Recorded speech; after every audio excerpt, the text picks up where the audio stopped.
All right, welcome back to the Green Logbook. Glad you can make it. All good here. Woke up this morning, feel pretty damn good about that. How's everybody out there doing? Turning on these comments real quick, and actually will put this in the comments as well. If you want to jump on the live stream, please feel free to do so. Happy to have anybody on there. Happy New Year's Eve, by the way. Here, let's put this on here. Jump on the live stream. Bam, sis. There we go. Move this camera around here. Everything's always a work in progress, isn't it? Work in progress. So, yeah, you might have seen that I put out that whole video on um, my 2026 reading list. And that one was kind of carefully curated for what I wanted to do. Let's see here. Navy Cop says, "Good morning, Vic. Getting a few extra hours at the security job, so watching from work. Excellent, man. I'm glad to be at work with you. Make sure they send some little paycheck my way as well, since I'm there with you." So no, so yeah, you might have seen that 2026 reading list that I put out, and that one was very carefully curated. Here, I'll show you a little bit of something that I was going through. That was my list of canceling things out and crossing things out, adding things on there on the side. Could I get into this one? Could I get into the other one? And I ran out of pages on that one, and I went a couple pages over, and I continued on with the reading list. So very carefully curated reading list. I didn't want to just pick whatever up and just kind of read it as I went along. I wanted to have an action plan here to kind of better myself. And I included stuff on leadership. I included stuff on mentorship, on health, on wellness, biography, memoirs. I'm not a big fiction reader, but I added a fiction book in there, which is, I've had that 1984 book on my shelf. I got it back here somewhere on my shelf for so long by George Orwell. And I've only like skipped around to it. And I figured, you know what? I got this thing. I got all these books up here. Might as well just get into these books that I already own instead of purchasing more. There's two of them on my list that I had to purchase because they just piqued my interest so much. And another one that I'm kind of on the fence, maybe for later on, if I get into it. Let me see. There was, gosh, what was it?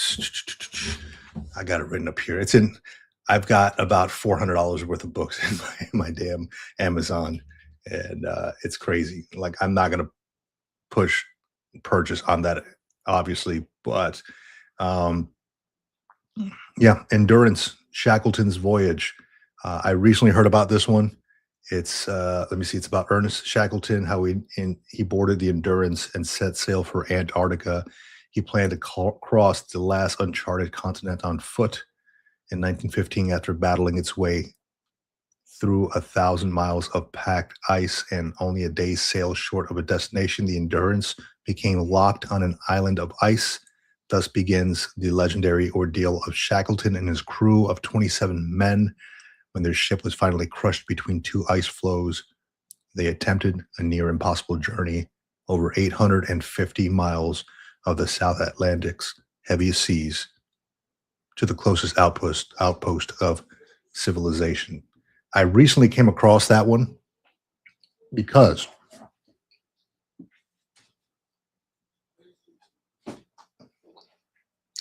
of this one right here.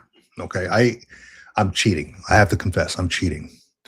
I've already started reading this thing, right? Because it is a massive read, but like I flowed through almost 100 pages pretty easily because it's so entertaining. And in here, this guy covers stories on things I never even heard about. And Ernest Shackleton's Voyage is one of them.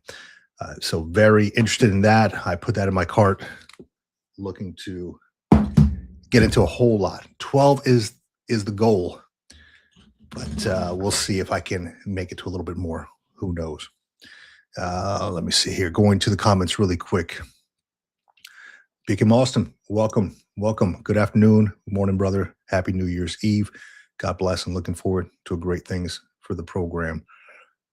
Work also ensuring that we keep Stealing to him in a moment. Oh yeah, at work. All right, gotcha. Yeah, that's right. That's right. You work at Walmart, security officer over there. Cool job, by the way. I was thinking about that the other day. I'm like, how cool would that be? Just kind of follow folks around, but like, hey, you got a piece of candy in your pocket? What do you got? I don't know how in depth you can get with that whole security thing. And I'll say this is what I know about it. A couple years ago, I went to a CVS outside of Disneyland over by Los Angeles, right by Anaheim. And we were staying at a hotel. And we normally, when we stay at these hotels, we like to get bottles of water for, the evening, for the next day, whatever, fill up our own bottles. And as I was going and walking to the back where they keep the bottles of water, I noticed a security guard kind of talking on his walkie-talkie like this to another guy in the back. And I overheard what he was saying. Yeah, he's got a black bag. So in walks, or I saw this dude down the aisle. He was this homeless looking guy. I say homeless because he kind of looked a little disheveled, right? And he had this black trash bag over his shoulder, and he's walking down the aisles. And apparently, the guy has been in there before. I asked the security guy that was next to me, I'm like, "Hey, you guys on the lookout for that dude?" Like me just being nosy, and he's like, "Oh yeah, yeah, he's been in here before." And he fills his bag up and he walks out. And I'm like, "So what do you all do then?" They're like, "Well, we have to call the police." And they get here like 15 minutes later. I'm like, "Can you all do anything about it?"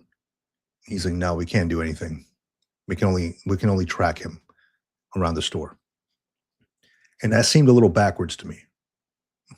Like why and why wouldn't you be able to stop this guy? But I understand, and I've seen the news coverage and all that stuff. I've seen the stories how it's a kind of a write off for the company, right? And they if you go and tackle somebody, it's more of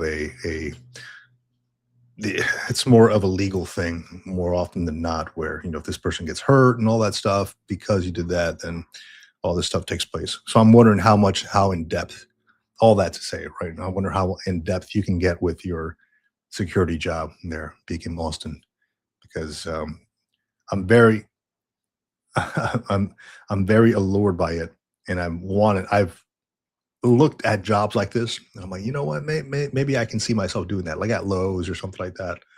Uh, I'm just not trying to get into some trouble because I tackled some dude. I don't know how it works. Let's see. Oh, okay, never mind. Navy cop says I do security at a community college. Can't get more chill than that. Are you like, what do you do? Like, what's that look like? Like, are you breaking up fights? I've been to community college before. I've not seen any of those over there. Like, what do you do? Just hand out parking tickets? I mean, it sounds pretty chill, but I'm very curious about that. Beacon Austin says book that I also love that you should check out is How to Deal with Complicated People by Ryan Leake. Awesome book on not only understanding on those who you work with, but you realize complicated. Yeah, I like that. Hey, hold on a second. Let's bring you up to the stage. What's going on, dude? What's going on, brother? How are you? Yeah, you are in the lair there in your dungeon, huh? At work. I am. Just watching monitors, and I was on the floor for Navy cop said it's boring. For me, I'm excited after 31 years of shuffling paperwork. I Yeah, get to be I get to what I mean. Why not try something different? And that's one different of the pace. reasons why. Exactly, man. I do about 20,000 steps a day. Yeah. I'm getting my cardio on. I'm getting my workouts on. But it's you're absolutely right. We don't touch anybody or anything else like that. Hmm. Obviously, we confront them. I've got the whole spiel that I do, and Hmm. say, hey, observed you, concealing. Would you come with me? And they can choose either to come or not to come. But we just basically tell them we've already got you on camera, and we'll make a report to the police. But in cities where, there's police got their hands tied with burglary and other stuff. Yeah. They're not making it there in time to really kind of do much. But you do what you do, and it's called shrinkage. So you try to prevent the shrinkage of the store. Yeah. Well, that's admirable, man. Because I'll tell you what, I went to, there's a little Japanese store by where I live, and I say little, it's actually like a big market, right? And they have all through these aisles pictures of people who have shoplifted. And it's funny because I've not seen that before. I walked around, I was like, Right, "What the hell is this?" It has like camera footage of these folks, and right. I've never seen that at Walmart or anything. I think probably because this store is like independently owned or something. Yeah, yeah. Um, We unfortunately don't do that. Kind of shaming people as they walk in. It's like, yeah, hey, yeah, we've caught you before. Stop coming here. right, right, uh, yeah. yeah. Because I No, always it's wondered that, like, because I've seen people like on the news and stuff, like walk out of Home Depot with tools, like just yep, straight like shopping carts full of tools, and then people are like, "Hey," uh, usually it's the customers that I see on these yep, videos, like getting in front of the carts, like, "Hey, you're stealing," right, and I have to believe that, like, yeah, you can't touch anybody because it is a liability for the correct. company. Correct, Yeah. correct. There was a police officer that was over at our store a couple of weeks ago, and he was giving the story. I don't know what Target does. I don't know what any other company does when it comes to API. It's called Asset Protection Investigators. But he was giving Mhm. a story that he had got the call that it was a shoplifter, that they had, was holding. And so when he gets there at where he was, apparently the API equivalent to what I do had sprayed the guy in the face with mace. Is that allowed? So, I mean, was he defending that's what I'm himself? saying. I don't know what the requirements of you know Dang. what I mean? And so yeah, I mean, if someone gets irrational, someone gets thing, I just step away. Just say, hey, your life is not worth, over someone. I mean, there's people who've been stabbed, APIs who've been stabbed, and things of that nature. Oh, So man. I'm not doing that. But outside of that, I've got a pretty cool job because we don't only just do the floor work, but I also get the opportunity to get behind the scenes and see how shrinkage works, working with claims, Mhm. watching videos. Unfortunately, it's not only outside customers that are stealing, but you also have it as far as employees going on as well. So Oh, you've got to watch a lot of the video and things of that nature. yeah. So And yeah, I assume when so it's employees, it's a little bit different, like, they can actually lose their job, or oh, they absolutely. probably, for the most part, probably do. Oh, absolutely, absolutely. I mean, the worst thing is when it comes from internal investigations Yeah. that you've got to really. Those are the ones that you got to spend quite a bit of time because you're pretty much tracking, movement, cases being opened. Because there's some people who are dumb, but then there's others who are very smart at what they're doing, and those are the ones that take the time. But it's a swift termination once that is done. So, and then you Yeah, I have can things imagine such, that. yeah, you also got theft that's going on as well.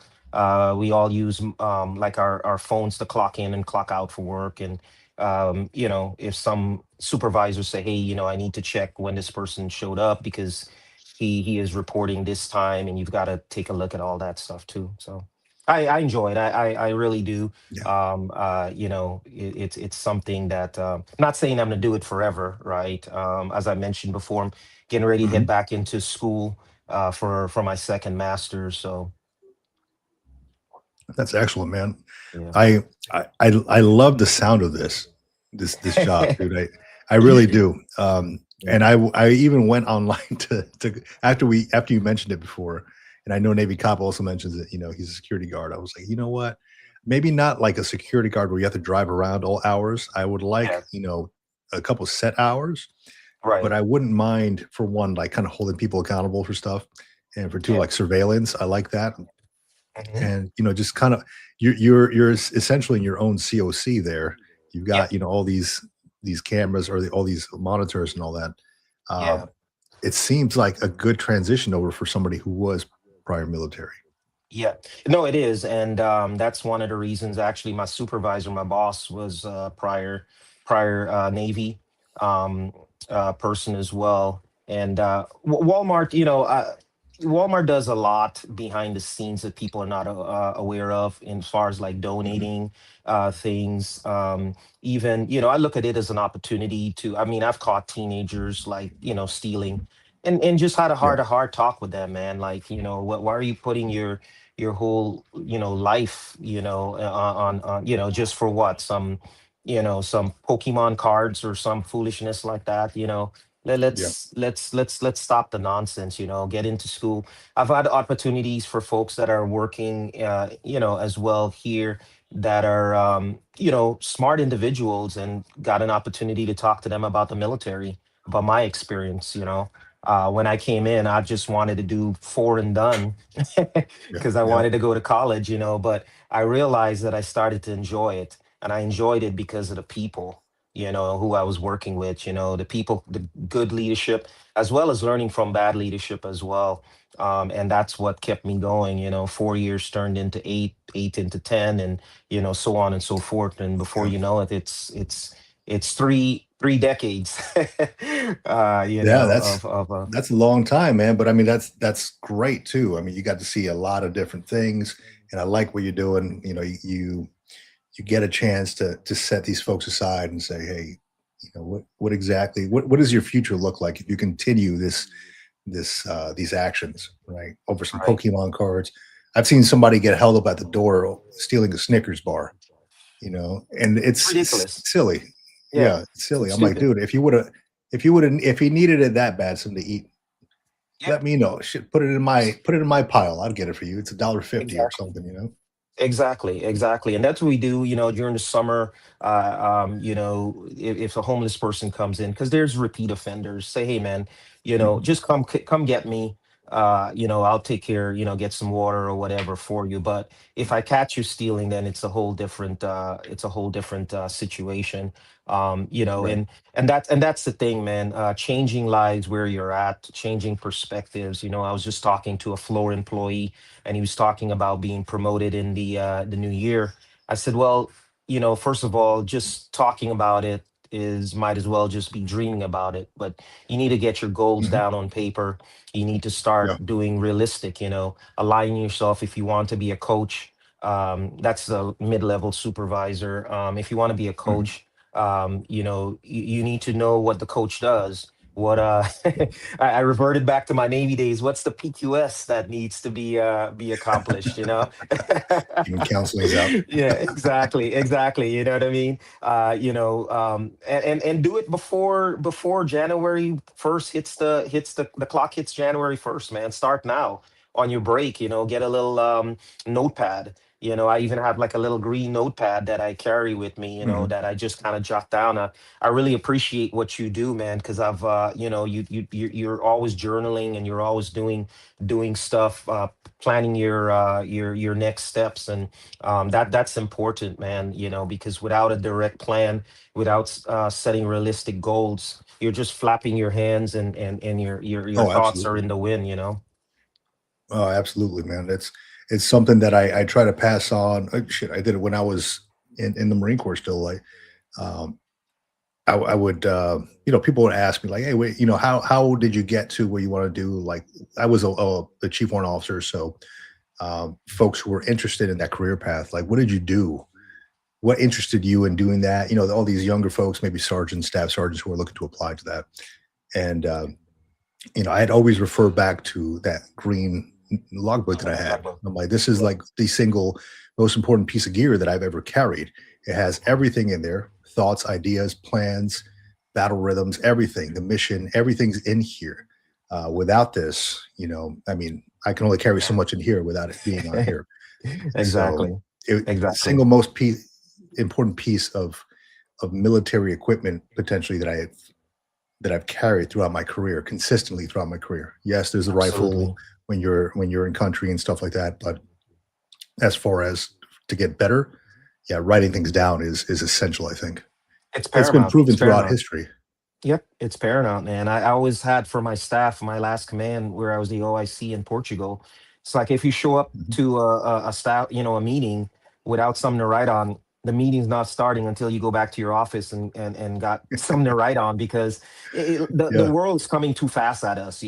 By the time we right. step out of the office, somebody's always asking us about something else. Your boss has got Mhm. a million other things, and if you don't have that stuff write it out, it's just you've got to go back and ask, and it really kind of degrades I feel your concentration and your ability to function as a leader. You have to the brain is an amazing thing, and you'll be surprised at the things that you can remember. But as you get older, it also has its Yep. limitations as well too. It starts getting fuzzy up there. Yeah, yeah, There's a cool photo I found. I have it saved somewhere. It was remember when all those generals and the admirals and everybody got together for that congregation. The Pete Hegseth wanted to speak to them, and so did yep, the president. There's this cool picture that some photographer took. It was a row of generals and admirals down the line, and all of them had a notebook out writing. yep. And I was like, yes, That's it. that's I love that.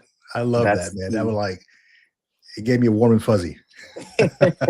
Yes, brother. I see, man. No, no, Yeah, it's your show has definitely picked up a lot in me, and I'm sure for a lot of your viewers and listeners that awesome, you man. guys are doing some amazing things. So, well, I've got to log off, but I just wanted to come on and say Happy New Year again. Looking forward to an amazing year.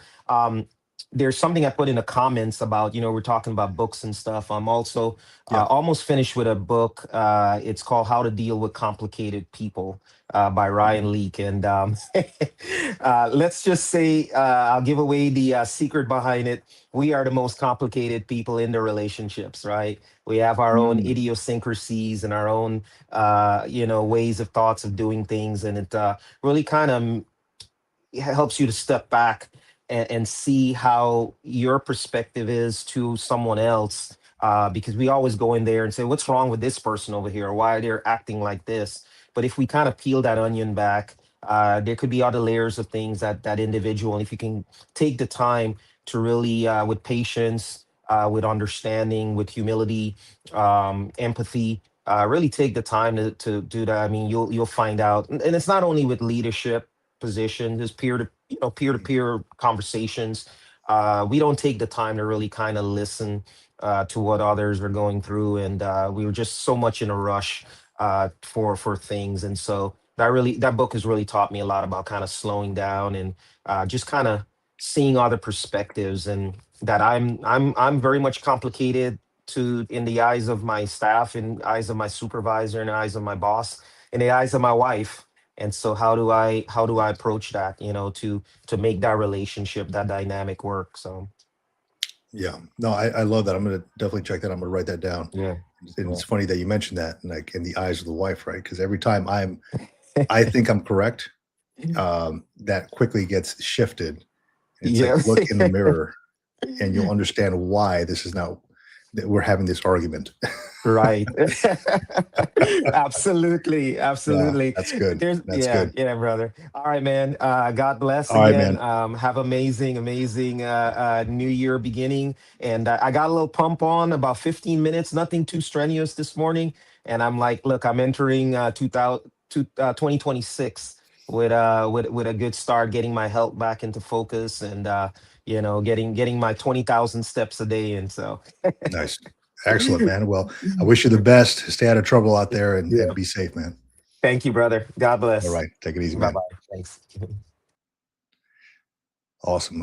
Always good to connect with folks like Big M Austin who jumped on here and hear their story, what they got going on. He sounds like he's got a great job out there. He loves what he's doing, and he can actually make a difference with the community out there.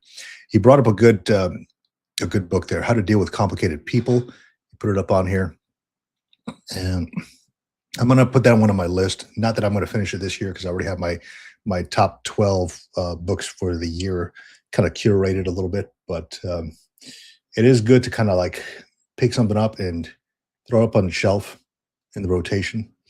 Another one that I have on my shelf that I've been meaning to get to, and this one was actually given to me for free. It was, well, not given to me. I went to a library. They had a shelf there for free books, and I grabbed it because I remember it from way back in the day. But it's called Surrounded by Idiots, and it sounds silly. And I'll throw up on the screen here. It sounds silly, but I'll tell you a little bit about it. I have not read it yet, but I've been meaning to do that. Let me see. Surrounded by Idiots: The Four Types of Human Behavior and How to Effectively Communicate with Each in Business and in Life, by Thomas Erickson. So, got a lot of good reviews. It's got, I've heard good things about it. I've seen people talk about it, and I feel like maybe there's been times where I've been at work and I'm like, hey, are we all on the same page here? But a lot of times it's because I might be the idiot too in the room. So, um, definitely one that I need to jump into. It's on my shelf here, and I got way too many books up here that I got to get through. So that's why a lot of the books that I have on my reading list, on my video that I put out, are simply books that I've had on my shelf for a long time, with the exception of a few. I did buy that Laws of Human Behavior, 48 Laws of Power, and I'm purchasing the other two. Why is Government, or Who is Government? Excuse me, and Walking with Sam by Andrew McCarthy, which I already started listening to the audiobook just to see if I'd like it. And holy crap, man, this guy has a way of storytelling. And I like Andrew McCarthy anyway. He's the guy from Weekend at Bernie's, like the shorter blonde dude from Weekend at Bernie's. And he's kind of silly in that movie, but the dude, he's had some experiences as far as with his kid, and I'm looking to do kind of what he did and walking the Camino de Santiago de Compostela, which is a 500-mile hike across France and into Spain. It's a pilgrimage of sorts. Actually, it is a pilgrimage. It's called the Way of St. James, and I plan on doing that with my son in order to build a bond, to kind of go through hardships together. As we all know, folks who have served in the military, when you go through hardships together, it creates a strong bond, right? When you're on a hike, if you all recall, or if you ever been on like a 20 mile ruck march or whatever, and you're hating life, but you get close to people, and you suffer together, you become closer together. So, looking to do that with my kid. And I figured, let me read about Andrew's story here, because he did it with his kid. And it kind of fell in my lap. It was like, this is exactly what I'm about to go through. Let me see what he's got to say. So, very cool stuff. Let me put this up on the chat here. If you want to jump on the live stream, just like Beacon Awesome did, please feel free to. I'll put the link up on here on the live stream. Happy New Year's Eve to everybody out there. I'm glad we all made it together. We all started together. We all finished together, right? Shout out to all the members out there. I know we got Navy Cop on the line, Navy Cop MA1. Awesome to have you, man. He's on here all the time. Always welcome. Always welcome. Let me see. Oh, I did hear something. I wanted to bring it up to the group to see what you all think about this. Let me close out of this.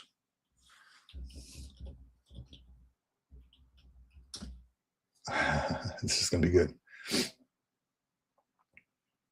Okay, so Dwight Howard. Does that name sound familiar? Dwight Howard. So Dwight Howard, he used to play for the Orlando Magic back in the day. I'm from Florida, big fan of Orlando Magic, or was a big fan of Orlando Magic back in the day. And this guy, he essentially came out and called on the president to make military service mandatory. And I'm very curious what people think about that. I've got my thoughts on it. Curious what folks think about that out there. Let me see here. Oh, we got Enrique Acosta Gonzalez. Sir, how are you? What's going on? Simple Five, brother. Hey, Semper Fi, man. Good to have you, man. Same here, man. I was just catching you and see my Navy brother get on there, and I said, you know what, let me take some time and share with Vic. Happy New Year, brother. Merry. I Happy hope New your Year. Christmas was great. Oh, We excellent, man. definitely we had a bunch of family in, but yeah, just wanted to chat with you and share some thoughts, man, before the year's. Oh, absolutely, man. So, first off, how was your Christmas? I know you probably had a full house, as you Yeah, mentioned. You know, yeah. that's always Hispanic crazy. household, man. Yeah. I It was like 18 people, man. oh oh man. So yeah, I purposely purchased a smaller house than we were renting so people wouldn't come here. That's perfect. They're like, dude, like I got people like, hey man, you got an office? Can we just set up a room or set up a like an air bed in here? I'm like, no, no, no. This is Right, my right, office, right. man. I got to come in here. Yeah, I could fit a bed in here, but I'm not doing that for you. No, no. I Yeah, love you, but yeah, we no, we it's all we good, had to man. make rooms into domiciles that weren't ever intended to be. Oh, you got people sleeping in the pantry, and oh Almost, man, almost. almost. Damn. No, all good, man. So tell me, you got the is it DTLW podcast, man? Tell me about that. Right. Developing the Leader Within podcast. There's a Okay. split homage to my mentor, John Maxwell. And I'm certified coach to his organization. And also the trueness of what leadership development is, where it starts within you, right? If you're looking for external motivators, they'll get you a way down the Hmm. road, but they Yeah. won't get you all the way down the journey. Hmm. And that's the split between those two things. My wife came up with the name, so we just went with it. You was talking about wives and how easily you can get You got checked, to but listen. she came up with Yeah. it, and I said, "Yeah, let's go with it." I mean, I like it. It's short and sweet. DTLW podcast, easy to remember. You know. So you run? Do you have like a YouTube channel as well, or is it just on audio? Yeah, if you go on YouTube, is at DTLW Podcast, and you'll find it. Very simple, but it's been a great journey. Going on 6 years now, and enjoying every bit of it, man. The guests, the exposure, the traveling around the world without having to leave your studio, which is always great. That is cool. I do like that. Yeah. Sometimes I do want to get out of these four walls, and I'll have to go out there and force myself to travel. But it is nice to be able to connect with a lot of folks, different Right. backgrounds, different styles, perspectives, all on in the comfort of your own home, right? So I'm going to give you a quick subscribe on here too. So Oh, I got you on appreciate it, there. brother. So Yeah. it looks like we know some of the same folks on here. Oh, yeah, I'm sure. I mean, Yeah. I'm just looking Yeah. at your Hawaii uh, relic back there, and Uh-huh. I spent a Oh, good 13 years on in Hawaii. yeah. Yeah. Oh man, that was, dude, one of the best duty stations I've ever been to. For one, it was great because I have family over there anyway that live on the Wow. island. You know, my wife is originally from the island, so her father lives out there and her grandfather and all that, down the line. Yeah, yeah. So that was great to be able to be around there with family. But it's just it was a smaller unit. The closeness was awesome, and I mean, you can't beat being on K Bay, Oh running no. by the golf course or being Oh on yeah. that golf course or being right by the water, the salty air. Oh, Oh yeah. I Yeah. dream No, about it, man. that's one of the best. Uh, yeah, the best locations a base could have ever been is K Yeah, Bay. yeah, Yeah. I agree, man. We were actually thinking about we want to go somewhere for spring break, and we're looking at where we'd go next. Right, we got all these different locations. Uh, I've not been to the Midwest too often. I've never been to Texas, never been to Montana or Wyoming or anything. So, but I've always seen like amazing pictures of the landscapes. Mm-hmm. And I thought maybe, we go out there to like Montana or Wyoming or something And then we've been to the Big Island. So I was like, hey, what about the Big Island? So it's kind of like all over the place. Yeah, yeah. But it always leads back somehow to Hawaii. Always. Once you get there, now it's funny because there's some people that get there, they feel the island lockdown and they go berserk. I'm originally from Puerto Rico, so I was like right at home. It's like the whole west side of Oahu is half Puerto Rican anyway, right? So you still get your Puerto Rican food out there, and so I definitely enjoyed it. And then you have your Army Schofield. Schofield, that whole area is plumb full of Hispanics, right? So you'll see them on the side of the road selling pasteles and all that Spanish food. So I was like, yeah, I'll stay here. Yeah. It wasn't too hard to find. So I grew up in Jersey, right around, and Florida, around a lot of Puerto Rican folks too. So I grew up eating arroz con gandules and pernil and all that, So it wasn't too hard to find a pernil over there in Hawaii. I mean, they all eat pork anyway, right? So yeah, really good. And they make it almost the same. I mean, it is in the ground, right? It's in the ground, but the flavor is akin. It's akin. But it was an amazing. You're making me hungry now, and I haven't had breakfast yet, dude. You're making me hungry now. Because I got to figure out too. My wife has been cooking all week, and she's like, "Now it's your turn. You got to figure out what we're gonna have for New Year's Eve." Oh boy! Damn, what can we have? So my go-to. So I'm originally, like, my background, my family's Peruvian, and so my go-to is to make those type of foods. I used to work in a restaurant. Yeah, ceviche and all that, lomo saltado and all that. And my favorite food is lomo saltado. So I'm like, man, let me, maybe I'll make that. But I make it all the time, right? Because I love it. She's like, maybe something different. So I was thinking about I have a rotisserie cooker and doing a rotisserie, like a pernil, having it in the rotisserie cooker for like 6 hours. Whew. Now I'm getting hungry. Right off the bone. It'll fall off. I was in Peru. One of my last deployments was down there to let me see, where were we? Miraflores. Yeah. That's a nice part, man. That's like the Beverly Hills of Lima. Nice port, man. Yeah, it was beautiful. And we were doing hydrography work with the Navy for their ports and stuff. Beautiful place, man. Yeah.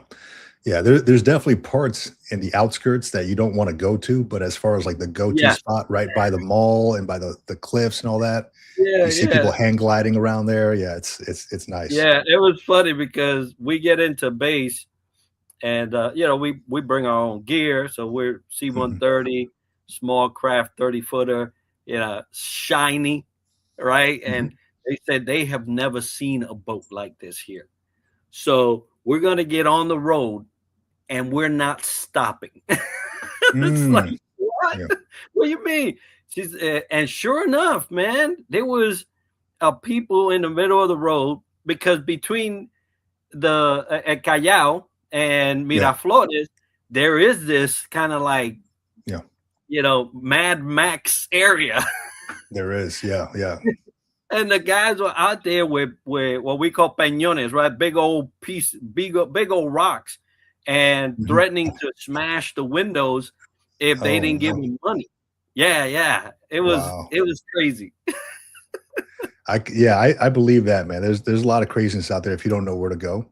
Right. But I mean, if you're out there for like the culture and stuff, and I'll tell you, man, a lot of times you cannot beat the value of what you get, like with the food. So there's a thing that people don't know about who go to travel out there, and it's called menu, right? So when you go to like restaurants, like local restaurants, you go, instead of paying like the tourist prices, you go and say, hey, can I see your menu?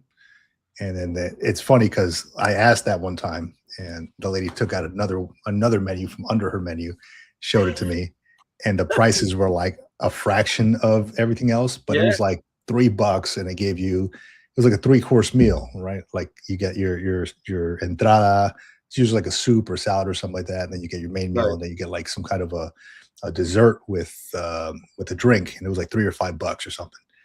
And I'm like, a lot of people don't know that. You just ask for the menu at these places. Yeah, it paid to be a Spanish speaker on that trip Oh, because they immediately heard the accent and they were mhm. like, "Hey, you're with them, but you're not like them, right?" And I was able to, yeah, I was able to finagle all these prices because of that. So Mm, yeah, I know yeah. exactly what you're talking about. Yeah, man. Yeah. So I spent a lot of time over in Puerto Rico when I was younger as well. I have an uncle who lives over in Rio Piedras, Hmm. and yeah, beautiful island, man. I love Ponce. We went around Ponce. That, It's like the that's where old I'm town. from. Yeah, Yeah. Oh, yeah, beautiful spot, man. We took us to El Morro, which is yeah, nice, like an old fort, right? That's yeah, beautiful, man. yeah. Yeah, I just had a great time out there, dude. Very, very tropical, very serene. I love that out there. Outstanding, man. So let's talk about your future. What's up for 26 for you? Dude, there's a lot going on. I think I had a talk with somebody yesterday about, they wanted me to jump on their team with some project. Hmm. And I thought, I can't take on too much. I Hmm. don't want to take on too much. I felt like this year in 2025, I took on way too much, Yeah, and I just couldn't keep up. I just couldn't. My whiteboard kind of spells everything out for me. It's like, damn, yeah, like I have all these unfinished projects, and I just couldn't get to them all. So I think 2026 is going to be a little bit more intentional, yeah, fewer projects, see them through to the end, yeah. and a lot of them, like this channel, is one of them. Right? I Right. want to continue contributing to this. I have a goal with my co-host on the military retirement podcast that we do on Sundays. So we have those goals. For the Green Logbook specifically, I've secured a few sponsorships for 2026. So that's happening. So just kind of building those in an effort to be able to pay, like, for the software that I'm using, Yeah, for the yeah, monthly stuff that I'm using, right? So yeah, yeah. partner with a few folks. There's more travel on the horizon. So that's something that, um, I take that to heart because I want to have my kids experience new cultures, not just like I live here in San Diego and it's cool. A lot of like Mexican population out here, which I love. However, I would love to experience something else, like go to Europe, go to Yeah. Iceland, go different places. And I'd like to take my kids to experiencing that too. So one of the things that I will be doing, and I've been planning on this for a while, but I figured might as well do it this year because, or in 2026, because I feel like I'm getting a little bit older, and I'm like, I want to be able to do this before like I actually start breaking down. Is um, go to France, fly into France, and do El Camino de Santiago de Compostela, Mm. 500 miles from France to Spain, and be doing that with my son. So I brought it up to him, and he's like, "Sure, I'll do it." I don't know if he understands the gravity of what we're about to go through, but he's like, "Yeah, sure, whatever." As he's playing his video games, but I'm like, "Okay, well, we got to train for this, dude." So this morning we went out for a few miles. This 2 days ago we went out for a few miles, just a walk. This morning was a walk run, just to kind of prepare ourselves. 5 Hmm. that's about 20 miles a day or so for about 5 weeks or so. So it's going to take a toll on the body, Oh but yeah. um, it's something I've been wanting to do for a long time. So I figured, why not do it now? Um, but yeah, I mean, and little by little, I'm applying to different places too, because I do like some consulting work. I do some coaching Right. stuff online every so often. Nothing too consistent, but also like I like to put myself out there and do kind of odd jobs and stuff Cool. Yeah. for the time being. But I would love to get into something like more veteran Yeah. help related. Hmm. So starting the master's program, and it's supposed to be in January. Starting a master's in human behavior Oh, psychology. So in an effort to better understand veterans and folks around me. Right. So it's all like everything I'm doing this year. I'm not just flying by the seat of my pants. There's a purpose and intention behind everything that I'm carefully curating. Yeah, outstanding. Yeah, it sounds similar to myself. Yeah. Yeah, I'm focusing on literally two things this next year. I am the current reigning Mr. Military Florida for this year up until September. So I'll be That's doing cool. some, Yeah. yeah, I'll be doing some of that around the state. Wonderful thing to be part of. And the second thing is obviously my show. My show is taking center stage, and anything that I do externally will be very minimal. So, and we've been doing our show for 6 years every week. We just passed the 300 episode mark not too long ago. We're at 303 right now.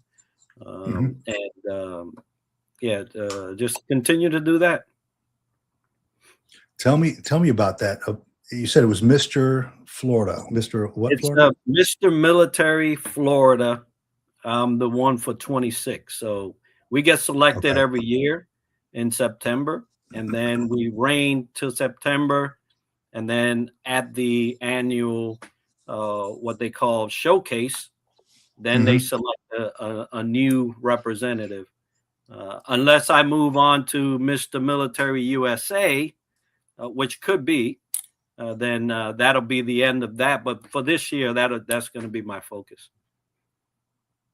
So what is it? Is it like it's not a bodybuilding thing, is it? Like you're not packing a No. 6-pack and all that, right? No, I like got what does that entail? No, it's basically what happens is that they ask for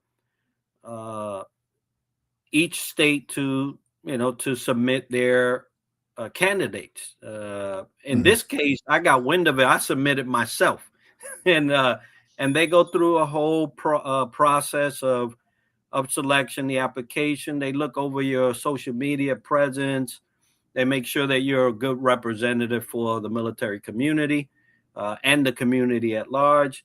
They look at your social interactions within the community and anybody that you would like to support. I actually have an organization here locally in Orlando called Camaraderie Foundation. They focus on providing services for service members and their families to address the invisible wounds of war, right? So we know what that is, PTSD, traumatic stress, all that stuff. And they are a service aside of what the VA can provide. A lot of people can't get in soon enough, and then they provide it, but it is completely free. The family never pays anything. The service members never pay anything.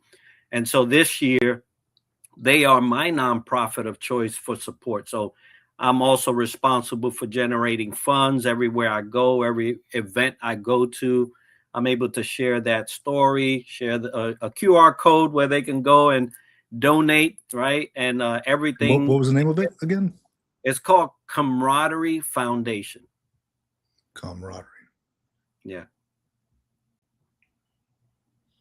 Foundation. All right. Awesome. Yeah. Definitely check them out. It's funny. And you're in Orlando, you say? Yeah, I'm in Orlando. Okay. So small world, because I'm also from there. So that's funny. Really? Yeah. Well, I went so my whole military trajectory started here at boot camp. And then I went around. My first duty station was Hawaii. And then I went around the world, ships, this, that, and the other. I was a pre-com on the Iwo Jima, which you would appreciate. And then I went backwards. They sent me back to Hawaii as a command senior chief. And then I ended up back in Orlando as a retiree. So it's like what they call a bookend type of trajectory for me. We were trying to go out to Orlando to retire out there, but my wife and I landed really good jobs out here in San Diego once I retired. So we're like, you know what? Let's just stick out here for a little bit. Yeah. But that's still kind of in the works for later on, maybe in a few years. Since all my family really lives out there still, so we're my brother is about to retire from the Navy, and he got a house Oh, out there, and all my brothers live out there, and my parents live out there. So I'm like, you know what? And I'm the only odd sheep. I'm over here on the West Coast. So something about Florida that my wife does not want. She is from Hawaii and then lived in California. So something about living in Florida is a no for her. I don't know what it is, but she's like, every time I go over there, something's crazy. I don't know. Something else crazy happens. I'm like, really? well, yeah. I mean, it's Florida, right? But no, Yeah. that's good, man. So your first thing was the Mr. Military Florida, and working on your podcast, your show. You Right. said, what was the second thing that you were working on this year or in 2026? Well, that was it. So, which by the way, Mr. and Mrs. Military Organization is in San Diego. The headquarters is in San Diego, and that's number one because it takes a lot. I got to go visit here. Got to be at this event there. Right. And the second is to focus on the show and continue to enlarge that footprint. Yeah. So what are your plans? Like, how do you plan on enlarging that? Yeah. So we've been blessed. We've been blessed to have sponsors from day one. And right now, I just recorded our first episode for 26, and as I'm going down the sponsor list, I'm like, man, this thing is getting longer and longer. You got to keep track of all that stuff. Yeah, you gotta keep track of it. But enlarging it so last year we had an opportunity to get on Fire TV and Roku. So the show is out there now on a bigger platform. But the main influence or the main focus for us this year is coming up is on YouTube. So platforms that we are on now, just continuing to increase the audience base. We're about just over about 2,030 something subscribers. So I'm looking to obviously double or triple that here this year and potentially get to 10. So year after year, those things will go and continue. But we've done very well in the last month and a half. In the next month and a half, we've increased 1,000 subscribers. So that's excellent, man. Yeah, I'm looking at it here right now. Yeah, that's really good. I mean, it's about the content as well. I mean, you're putting out good content. I see you had Jane Babcock on there. She is a wealth of information, man. Yeah. Just you got good guests, you got good conversations. You keep it flowing. It's you grow. See over here. Let me see. That's Battaglia and SEAC. Sergeant Major Battaglia. Yeah, he's right here. Oh, no crap! Wow, I remember him from back in the day. Yeah. So, and then this is the SCA Whitehead. He just retired as well. Tony Whitehead, and then we've got some other. That's the McPog right there. Hey, that's SEAC, the one that followed Battaglia. So it's he was the Army guy. And so. Yeah, the shows are the guests, right? The shows are the guests. They are the ones that bring the knowledge and share it. I'm just a facilitator there. But yeah, the content is great. Not just because it's my show. I'll actually listen to it and say, wow, no, I got a lot out of that. So it's a joy to do. Definitely a learning experience for me because I get to listen to them, right? Every week I get an expert talk to me about things. And so how can you go wrong? It's free training, man. Free training. Oh, just like in the military. Oh, dude. Yeah, that's something I always take from it, man. Every one of our guests, I always have like a half a thing of paper written down on all their thoughts. And it's just amazing to get the different perspectives from folks, things I've never thought about, even if it's somebody who I don't agree with particularly. I appreciate their perspective Yeah. because maybe it's something that I've never thought of before. Maybe it's something that I'm against, but they're giving me their ideas of why they believe in that, and that I feel like that truly helps me like open up my world, dude. It helps me grow a little bit more. Yeah, absolutely. Yeah, it's Yeah. always good to listen and get involved with those perspectives. We are but a uh, we have a degree of knowledge in any particular thing that have come across our life. They have Mhm. the other degree, right? And all That's of right. us That's together right. make a full 100%. And so the more people we're exposed to that can share their knowledge and also, uh, you know, challenge us, right? Because a lot of Mhm. people don't like challenges or being challenged, but that's where growth truly happens, you know, Yeah. in those I friction moments. I call it the hot seat, right? There's been many times where I've been in the hot seat being challenged, and it's Yeah, uncomfortable, but yeah, in that uncomfort is where you grow. yep. Yeah.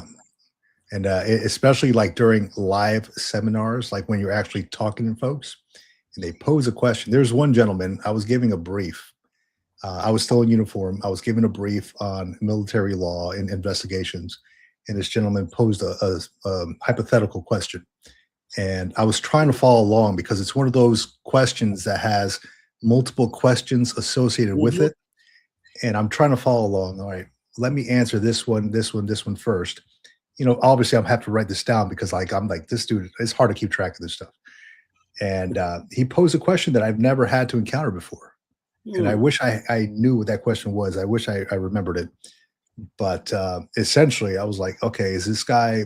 I'm in the hot seat now, and I can't give him just any old answer. So it's okay to say I don't know, but I will Yeah. find out. And that was a lot of my go-tos because sometimes I don't know. I want to give a BS answer, right? So I did follow up with the guy, but I was like, I told him I appreciate that, man, because I've never encountered a question like that from that perspective, and it has definitely shifted my focus to look at things from this way.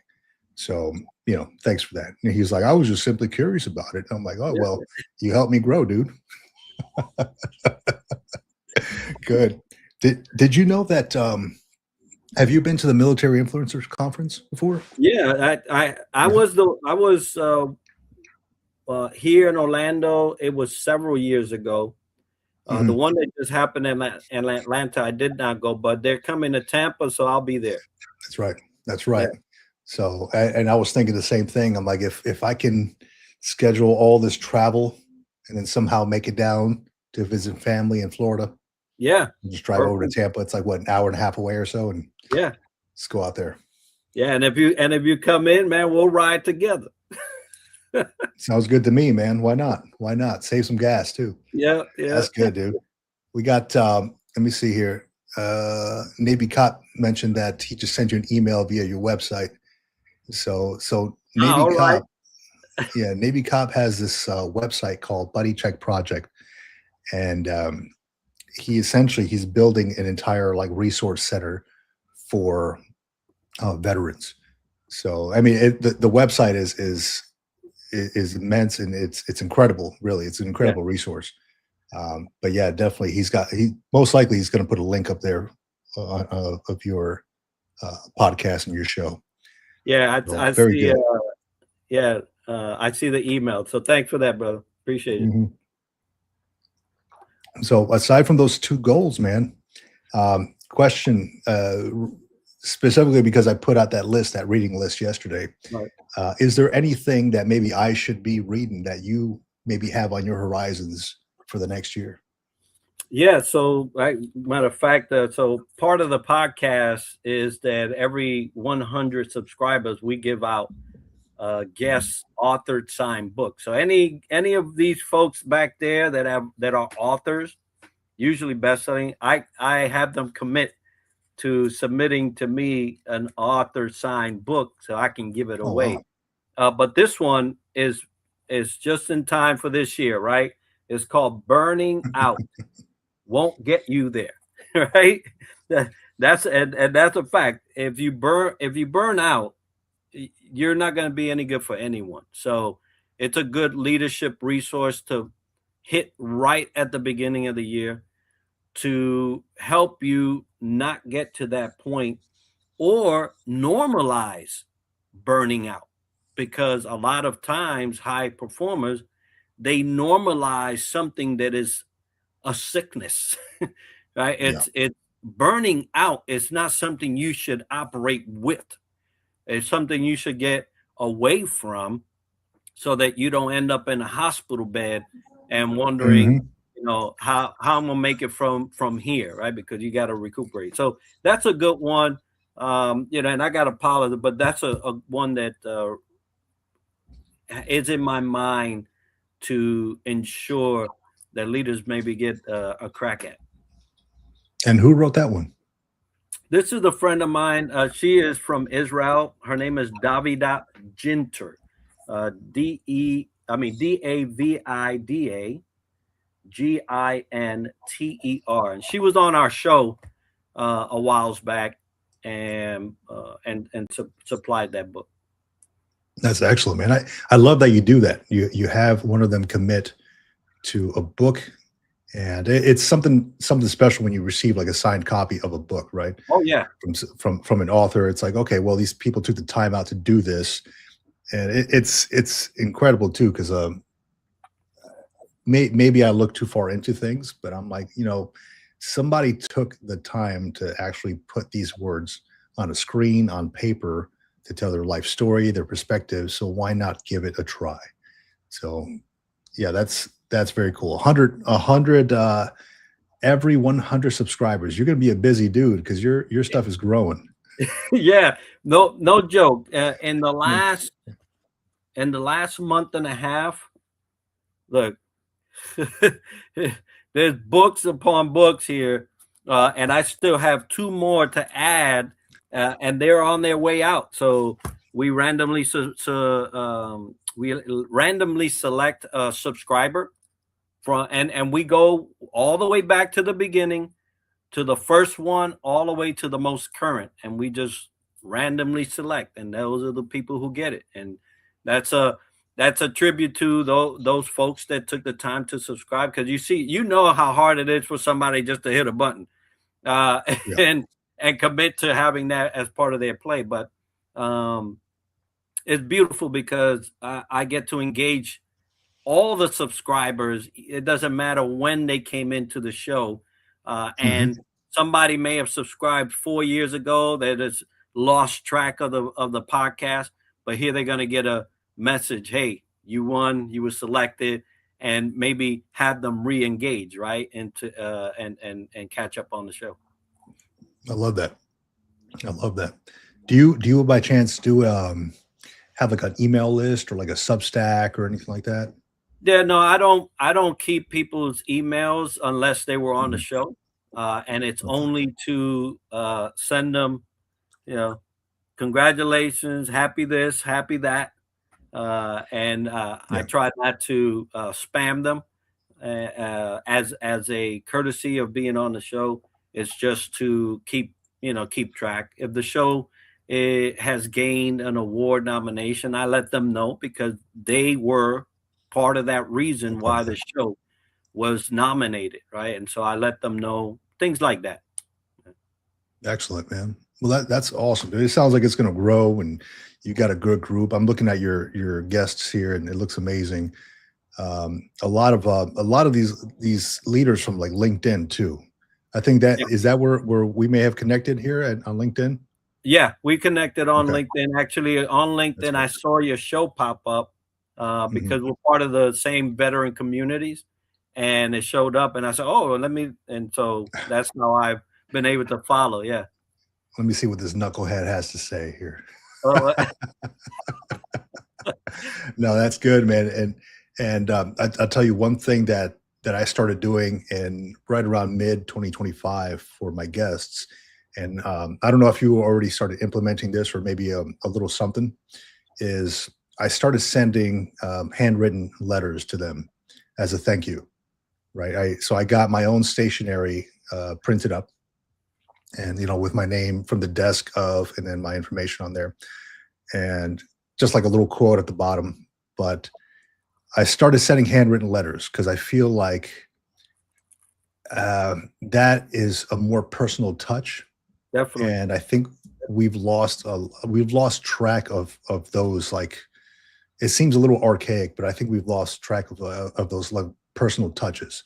Receiving a handwritten letter from somebody versus just an email, it's just a little bit more personal. So I started sending those things in green envelopes, and sometimes with a little gift in there, or that could be the gift there. Just thank you for taking the time out to speak with me on the podcast and all that. And it's been well received. And I don't know. Yeah. I don't know if you've ever done that, but Look, this it is definitely does help. This is on my desk right here next to the books, which is thank you. Yeah, there you go. Unfortunately, I suffer some nerve damage on my dominant hand, so when I'm writing, I get a tremor when I put my hand like this. Yeah, and so I had to stop that so it won't look like a child was writing it. But what I've turned to is an actual video. I record myself. Oh, very nice. And I send it to them. Yeah. Very nice. That is a good one as well. A personalized video sending to them. Yeah, that you have no idea the amount of wow that I get. It's like, wow, what nobody's ever sent me. So I just had to adjust and use what I use most, which is my phone. But it's still well received. The art of relationship has become more transactional through time, and I see that. it really moves people when you take your time, right? Something you cannot get paid back for, and invested in what's going to take 5, 10, 15 seconds to say, hey, I really, really appreciated you doing this and doing that. And I just want to take the time to acknowledge that. So anybody listening, if you can give anybody a gift this year, it would be the gift of personalization to your relationship, whatever level that may be. Yeah. I love that, man. Yeah, that's the letter just being personalized is huge. And I'll give you a quick example. My kids asked me what I wanted for Christmas. I got everything I need. I don't want anything else. I don't want anything, any more trinkets. I didn't want, I have too much stuff on my desk as it is. I'm looking at it right now. I'm like, I just want to clear everything off. But I'm like, okay, I want experiences. I want perspectives. So what I asked them for was, I want you all to write me your life story. And that's all I want. So my son wrote me a 5-page letter about his life story. And that's all I wanted. Just tell me what, from your perspective, because so often I think about what life might be like in somebody else's shoes. Mm-hmm. Like, I was at the DMV yesterday and I see like this old man just kind of like hunched over, walking. It didn't look comfortable at all. And I'm wondering, I wonder what that dude's been through. It just kind of, I wish I could have a perspective from a day in his life to see what he's going through. So that's essentially where that came from. I wanted to see it, life from their perspective, from what they see, not what I want to hear, but what, the real truth. And that was worth more than anything that they could have given me, I think. But yeah, there is truth in what you said. Personalization is key, especially in 2026, man. I think there's intent behind that. It shows that you put effort towards something versus just sending an email or typing a letter or something. Absolutely. Yeah. All right, my brother. Well, I'm gonna bid farewell to you and the audience. Have to make sure to take care of something, but it's been a Oh, pleasure, brother, absolutely, to man. talk to you. It's been a pleasure observing you throughout time here Thank you. as you're going through. I usually chop in get in there on the comments, but it was Mhm. a blessing to come and share with you these several minutes, and wish you, your family, your ohana, all the best, and mahalo and aloha for all that you guys do. For all those listening, God bless you and have a very happy and prosperous new year. You do the same, man. You do the same. I appreciate you coming on and sharing a little bit. All right, brother. All right, we'll keep in contact. All right. All right, that was awesome. That was Enrique Acosta Gonzalez from the DTLW, believe it was. Let me make sure I get it right. DTLW podcast. Awesome. So a lot of good nuggets there. Let me see here. If you want to jump on the live stream, here is a link.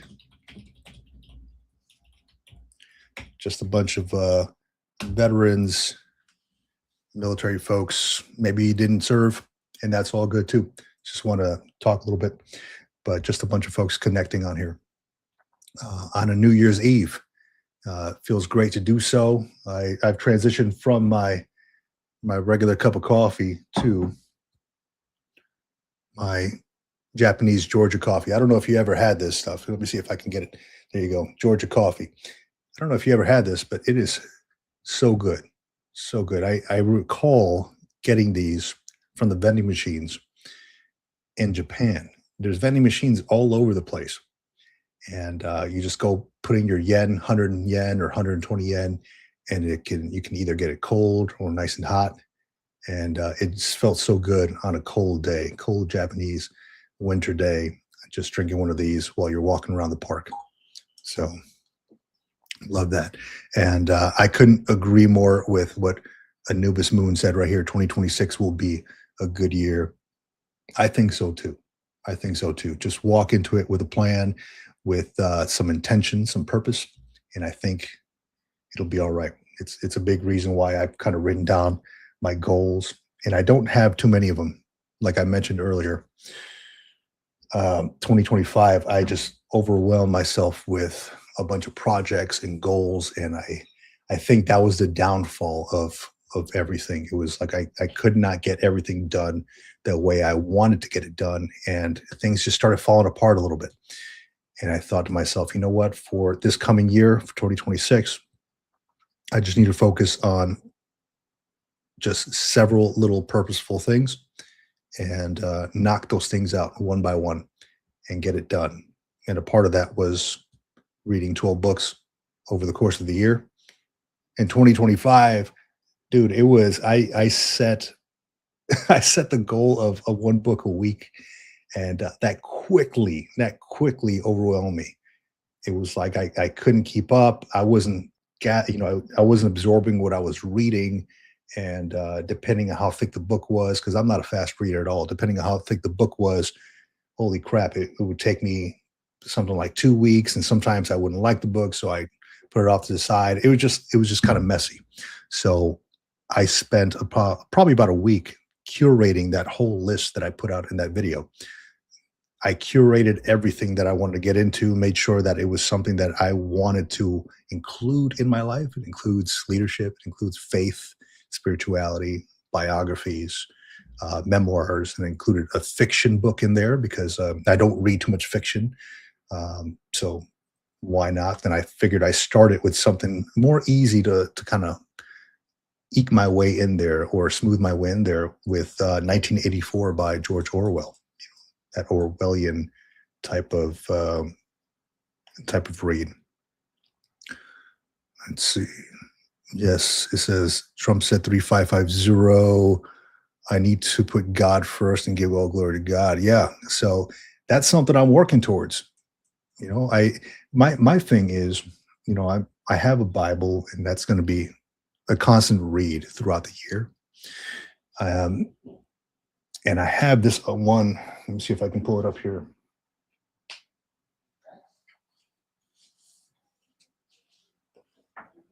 This is one of them, Mere Christianity by C.S. Lewis, and that's on my list. But my thing is, I have so many questions, and none of them get answered because a lot of it is about speculation. A lot of it is, you just got to believe. And again, I just have so many questions. But I think something like this, I've heard that this is a good one to get into when you do have those questions. So that's my thing.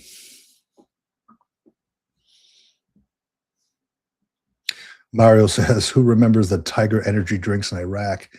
I don't remember the Tiger ones. I remember the Rippets, and they were like this small, this little, a small little bottle, a small little can, should I say, Rippets.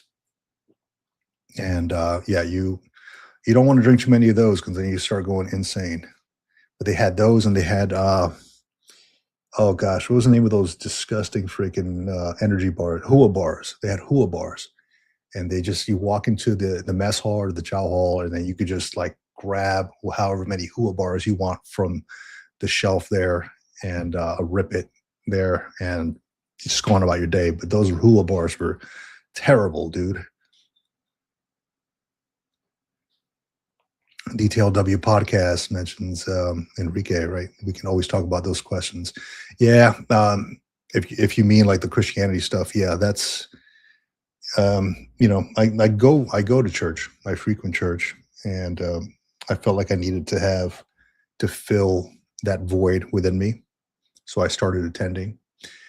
And for the most part, it was great to be around other people with a shared sense of camaraderie.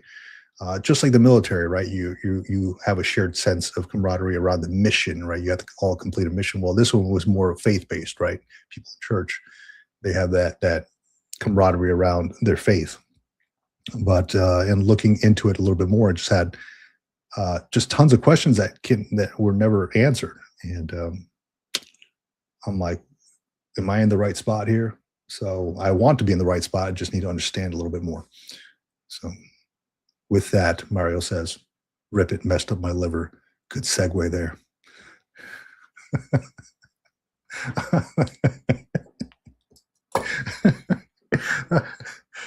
Oh shit, Mario, what the hell? That's freaking hilarious, man. Oh, let's see what else we got here.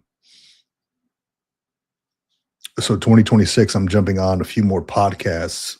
I've gotten a few more folks that have gotten a hold of me to be on their show, and I would gladly do it. Some folks I've had on the show before on the Military Retirement Podcast. Some I haven't. A few new podcasts that I've not heard of before, and YouTube channels that I've not heard of before, who I gladly connected with, because they're all veterans as well, and I would gladly support all the other ones. As long as they're doing good things for the community, gladly support their mission. So I jumped on their podcast as well, and well, at least we have something scheduled here. So looking to do that here in the next few weeks. I think I got 2 lined up in 1 week, which I normally don't do, but get it done early and work on my stuff after. All good. So yeah, the line as what's his name? What's this dude's name? It's escaping me, but the lines are open. The lines are open. So if you want to come on and talk in the live stream, please feel free to do so. Just don't talk about food though, because I have not had breakfast yet. I'm sucking down on these coffees and I'm getting a little hungry. So no food talk this morning. It is going to be New Year's Eve, or it is New Year's Eve. Give me a second here.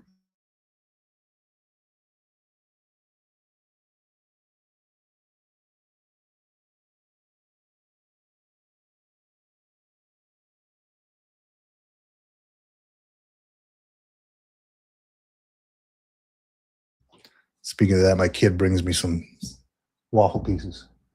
Thank you. The kid brings me some waffle pieces, which I'll gladly eat. He was probably listening to me behind the door, waiting for me to say I'm hungry. And he brings me these pieces of waffles. I think they just fell off of his. So, but glad that he thought of me. But yeah, Uh, yeah, curious what everybody else's 2026 plans are. Do you have a plan? Are you just going to wing it? Whatever happens, happens. Is it just like any other year for you? Curious about that. For me, I always have to have some kind of a plan, and sometimes they're over exaggerated plans. And if I land somewhere in the middle, I'll be happy because at least I tried them out. But yeah, this year is just more intentional. Nothing more intentional for me. So yeah, feel free to jump on the live stream.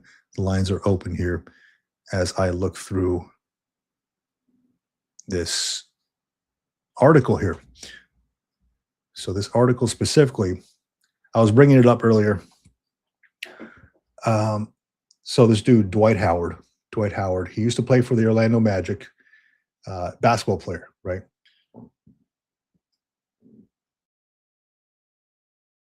Excuse me, basketball player. Used to play for the Orlando Magic and the Wizards. So he brought up this idea that, actually, let me pull it up here. It says random. This is his tweet. I believe it's a tweet. Random. I honestly feel like the president should make 1 year of service mandatory for everyone born in America. A lot of other countries do it, and I think it would help with discipline and structure. I'm curious what y'all think. Would this help America or not?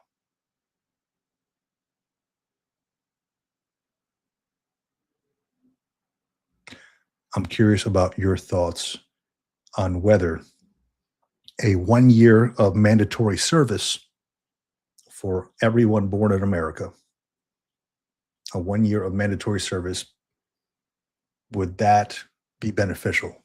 Would you like to see that? I'm strongly thinking about making a video on that and what that would look like from different perspectives, because I've thought of that before. I've thought of mandatory service for all Americans. I was born in the U.S. My parents were not. I was born in the United States, and ultimately, I've always been thankful of being born here because I have always been afforded the freedoms that being an American brings. Right, my parents are Americans, naturalized Americans, and I always thought to myself, okay, well, these are all nice to haves, right? Like the freedom of speech, the freedom of everything. But, you can go down the list of all your freedoms that you have.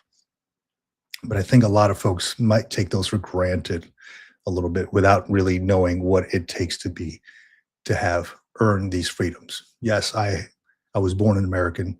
Did I automatically earn these freedoms? So my thought of it, that was part of the reason why I entered military service. Because I always felt like the need, I did like ROTC in high school. I had family who was in the military. I always thought, this country has given so much to my family. I feel like I need to give a little something back. And that's a big reason why I joined the military service. Curious what other people think out there, Do you think that some type of military service would be like mandatory military service for those born in the U.S.? Would that be beneficial to the country? Let's see what we got here.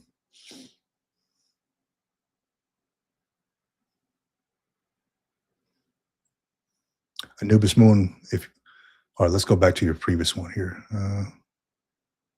Anubis Moon says, I think we should adopt South Korea's style. What is South Korea style? I have to look that up. Is that mandatory service? I think it might be. It might be mandatory service because I recall my daughter was into this band called BTS. It was a South Korean band. And I know they had to like pause for a while because they had mandatory service, or they had to join the military for some reason. I think it might have been mandatory service. So I think South Korea does have mandatory service. It says, but if you choose to be choose college, you need to be a reservist. Okay, I see that. Charlton Zimmerman says, I'd like if president would bring back high school presidential physical fitness. I had it. It helped me in boot camp. I've seen that. I saw a video, an older video. It was like black and white of what physical fitness in schools used to look like. And everybody looked physically fit. They were running, they were climbing ropes and stuff like that. And I don't see that in high schools anymore. Not that I'm hanging around high schools, but I mean, I've seen high school kids. I don't know how many of those folks can climb ropes these days or do anything like that. Yeah, South Korea is mandatory service. Okay, so yeah, that's what I thought. South Korea is mandatory service. But yeah, this was it was kind of random when I read this article, because randomly it came from Dwight Howard, ex-NBA star, calls for mandatory U.S. military service. And so Dwight Howard, again, he played for the Orlando Magic, I think the Washington Wizards, and he was on one of those shows, those reality TV shows where like you have to live like a Navy SEAL or something like that, or special forces or something. So he did that for I don't know how many years, or how many days, should I say. I don't know if that's where he got his idea from. I don't know if he has any military in his family, but I'll be honest, I would not be opposed to mandatory service. I think it would potentially be a mess if the U.S. tried to implement that now. There would be a lot of pushback on it, because there's so many different ideas and so many different perspectives and ways of living in the U.S. right now. There would be a lot of pushback on it. And potentially, I don't know if the military would be, right now it's military's volunteer force, right? I think that's what makes it strong. People want to be there. If people did not want to be there, would that affect the military in any way?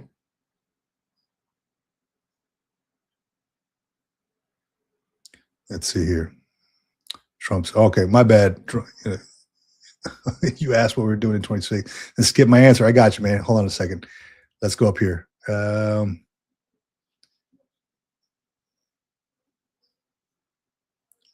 Continue to develop our veterans emergency response team. I think that's what you mentioned. Expose corruption and fraud within the VA. Yeah. If there is some, sure, why not? Let's expose that. Mario Mosen, welcome to the Green Logbook. How you doing, buddy? What's up, man? What's going on? The Battle Bean. Always good. It is I, the Battle Bean. What's up, man? I can't believe you chuckle about my Rip It comment, bro. Come on, dog. Which one? Is it Rip It? What'd you say? Tiger's Milk? What did you say it was? Dude, they had this back in 03. They had this this energy drink. I think it was called Tiger Blood or something like that. It was pretty cool. It had a little tiger on there. And yeah, man, we used to get it. We used to go to the Haji Mart and get it there. And it was great, bro. It was awesome. And Tiger's Blood. Yeah, Tiger's Blood, bro. It's like a little let me see if I can find the name of it. We saw one of my homies saw that saw it on Amazon. I was like, woo. Yeah. So what'd you do? You got a 6-pack of Tiger's Blood? Bro, yeah, man. We used to get the big pack. We used to get the 24 pack. Oh, here it is. They do sell it in it's called Wild Tiger. Wild Tiger. Wild Tiger. Yeah, Total man. Activation. Oh yeah. I like that. It makes you roar. That cannot be good for your heart, dude. Bro, it wasn't. It was not. So we used to get the 24 pack. That's what we used to get. Yeah. They sell it at Amazon and other places. Who knew? You said, damn, the Haji Mart. Yeah, the Haji Mart, bro. We used to go to the Haji Mart all the time, bro. Yeah. I went there myself. I bought all seasons of The Sopranos when I went out there. Oh yeah. I went to go watch it, and it's like people talking in the background of the recording. I'm like, what is this, dude? That was only the first season, though. Oh, okay. Yeah, The Sopranos. Oh man, but yeah, you're bringing back some old memories, man. Oh like bro. Right next to the Haji Mart was the the barber shop, and I have never had a haircut like they do out there. Oh And yeah. yeah, they give you the massage, and then next to me, some dude was getting like his eyebrows done. It was Oh yeah. random, like With with some like with fishing line or yeah, something, fishing line, yeah. And I'm like, some BS, or like thread. He was threading yeah, his he was eyebrows, thread. I'm and the like, guy's like pulling it. I've yeah, never seen that before. I never seen that before. And I remember my friend would be like, "What you doing? You putting a weave on his eyebrows? What are you doing, man?" You always have that one guy in the platoon that talks a lot of Hmm. smack, and yeah, I remember him doing that. Yeah. Ah, yeah, man, good So times tell on the me, man, Haji Mark. what's the plans for 2026, man? 2026. Like I was telling you, man, I just need to reach out to some of my homies, because I haven't been doing that lately. And just start be more active, you know. I don't think I'll ever get back to the way I was in the military, but we need to at least like look presentable and stuff, but Do you not look yeah. presentable right now? No, man, I look like a soup sandwich, bro. Like a soup sandwich all over the place. All over the place, bro.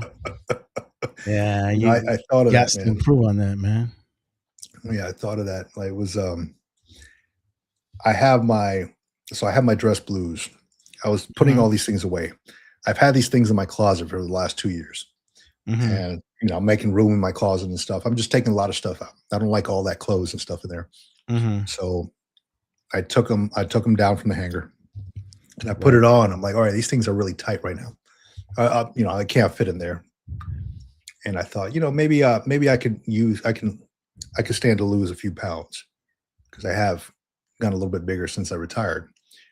And in my mind, I was like, I can't let those words win. We talked about it before. Can't let the word disability and I can't let the word retirement control my life. So that kind of got me in the mindset of doing something new. But Oh then yeah. I subsequently put my blues inside that vacuum sealed bag, and then I rolled it up and put it in the garage for safekeeping. Yeah. Yeah. No, and you know, I feel you on that one. I definitely do, man. And yeah, I think if anything, just be a little more active, have more of a healthy lifestyle. Just I don't know how you guys feel, but I don't like going to gyms. I don't like going gyms because you always get that one guy that thinks he owns a damn gym, and if you're too long doing too many sets in one area, be like, "Hey, are you almost done?" Believe me, I've gotten into it before. Mm, Yeah, so I don't like going to the gym. If anything, I'll probably go in the gym like around midday when there's nobody there. That's a yeah, good thing about my job that I kind of have a flexible schedule. And yeah, that's what I'll probably do. If anything, I'll probably just get a gym membership, but definitely go there like around 12 or 1 o'clock in the afternoon when there's nobody there, and I could kind of work out in peace and not have to worry about all the all those gym rats out there that just think they own the gym. It's just I just think don't go that's the first week of January. oh no no no no I'm No, no, I'm just I'm realist, bro. I go first week of February. There you go. By that when time, everybody's dreams have yeah, been but yeah, crushed. have been crushed. Yes, I might get a discount too. Yeah, you're like, yeah, we need people here, man. Yeah, Yeah, that's one thing, dude. Going yeah, between. I find going to the gym between 11 and 12. That's when it's the that's the best most time. clear. Yeah, it's the Yeah. best time because that's where like all the senior citizens go, and it's like Oh they're man. using all the cardio stuff. So I'm like, okay, Oh well, I can yeah. jump on the free weights if I want to. Yeah, they're playing the Rocky song in the back. The Rocky, just to get you. Oh yeah. Yeah, man. 2026, dude. That's going to be a year of a purpose and intent, dude. And Well, and the I didn't reason want to why, overwhelm myself. What's up? yeah. No, the reason with me is like, I got young grandsons, bro, and those little boys, they got some energy, man. I'm like, I need to be able to keep up with them as they get older.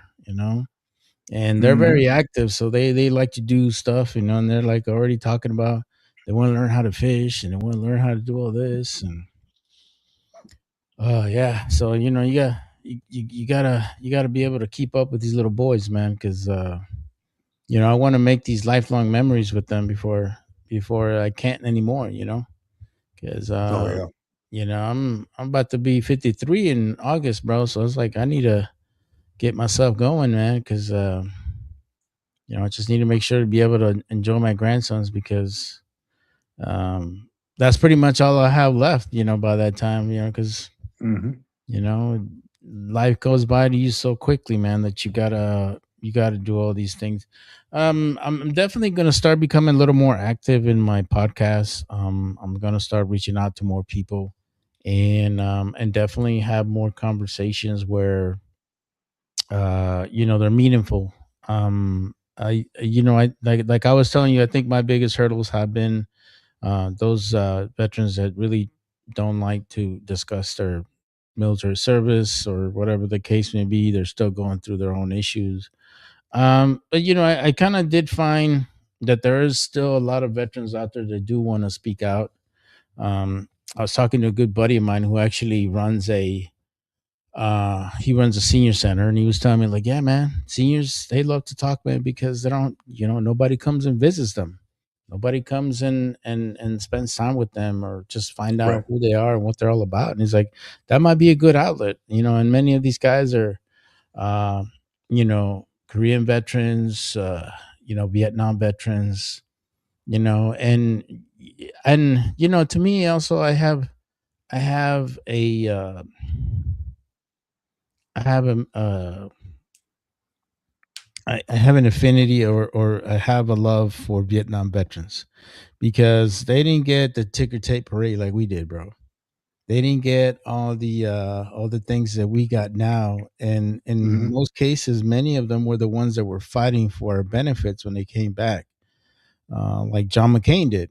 John McCain created all these policies to kind of help a lot of our veterans. He's the one that kind of kept the A-10 going for as long as it has been. It's because of him. And for many of us who are ground troops, we know how important that plane is to us. And I mean, that plane saved my life twice, bro. I mean, and if it wasn't because John McCain kind of pushed to keep that plane, a lot of us wouldn't be here. Um, the thing that I love about the A-10 is that the A-10 can stay on. They can stay on that same area for like 30 minutes, man.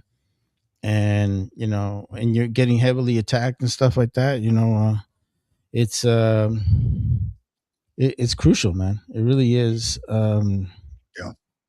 Um, I mean, and some of these same guys are the ones that fought for us to have a lot of the benefits that we're all enjoying. So I always have, a lot of love for Vietnam veterans, man, because, It's I, good. I feel bad for them. I feel bad that they call them baby killers, when they were just doing their job. Mm. People, spat on their uniform. Dude, somebody spit on my uniform, I'll go ballistic on their ass, I'm sure you would as well. Yeah. I mean, these Yeah. people dealt with all that stuff, and it's like, yeah, so mad love and respect for Vietnam vets.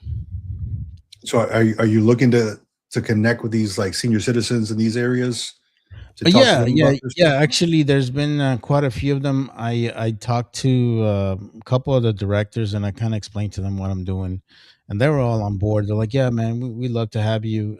Just let us know when you want to do it." And you know, and it's cool because you get to speak to some people. I even have one of my guys is in my BFW who's a Korean vet, and Mm.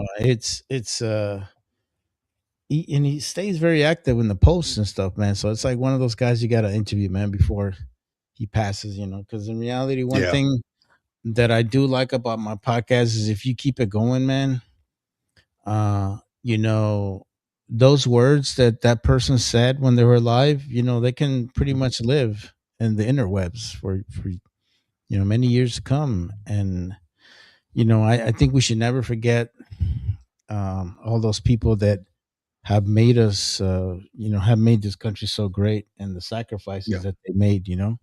So yeah, that's Absolutely, dude. definitely what I definitely want to do, bro. Well, I'm glad you got a plan for it, man. Because I'll tell you, when I first started my podcast, I didn't really know exactly where I was going, but I quickly found that I needed a plan for this stuff, or else it's going to be all over the place. So I'm glad that you've got something going, like a direction where you want to head with this stuff. And I think it's a you're hitting a good group of folks right there. Um, they do love to talk, because I've spoken to these older gentlemen, older men and women, right? And they do love to share their experiences, their stories, because not a lot of people talk to them, you know. So yeah, Yeah. that's awesome, man. That's Yeah. awesome. Wanted to get your perspective on this, dude. Yeah. What's up? On the So I had mentioned Dwight Howard, right? Former NBA player, used to play for the Washington Wizards and Orlando Magic, and he was on a show for one of those reality TV shows where they make him go through special operations training and all Yeah, I that. was watching that.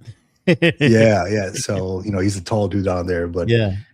he came out with I think it was a tweet, and he mentioned how um, he believes that the president should impose mandatory military service for Americans who are born in America. And I wanted to get your perspective on that. What do you think about that? Um, I I don't agree with it because I don't think not everybody's built for military service, bro. You know what I'm saying? Mhm. I think the reason why our country has been so successful in our military is because it's an all volunteer group. I Right. think the mistakes that we learned in Vietnam and how we took a bunch of young men and women that didn't want to go to this to Vietnam and all kinds of stuff, and created a bunch of potheads and created a bunch of people that just were very dysfunctional when they came back, because in reality they kind of were put in a situation that they didn't want to be in. Um, I also think that the sign of the times, doesn't really doesn't really uh at least I don't see it that way. I don't see a lot of the Gen Zers or the millennials or some of the newer generation really being as patriotic, or and those that are patriotic, we want to ensure that we provide a good environment for them, because if you think about it, from this past administration, when the military became pretty much a social experiment, the recruiting went down to the point that nobody wanted to join the military. Even the Marine Corps wasn't making their quota, man, and they always make their quota. So Mm, I think that it should definitely. I think we should be a little bit selective as to who we pick. yeah. You know, I mean, that's just my thought process on it. So I get what you're saying. I completely understand. I love that perspective of it, because that again that brought up a whole new thing, and I wrote that down specifically because of that new perspective that I had not thought about. It was lessons from Vietnam for all mandatory military service. Um, and yeah, you look at the signs of the times, right? You look at the way the country is right now. Of course, there's like kind of a division that is fairly obvious if you watch the news. And putting those people in uniform, I think, would be a lot tougher and more of an uphill battle to get the military where we want it to be versus not. So it'd be a lot of pushback, I think, from folks who are being told you will train, you will have this 1 year mandatory service. So I completely get it, because at first I was all about it. Like, yeah, hell yeah, I've thought about this before. Why not? Folks who enjoy their freedoms, why not? Give them a little taste of why they have these freedoms, make them do mandatory service. But then the perspective comes up, not everybody's going to be right for military service. Some people are going to rebel against it, and the military is not going to be what we think it's going to be if we start putting these folks in there. I mean, if anything, if we wanted to create something where it's voluntary, or that somebody has to serve their country just so that they feel like they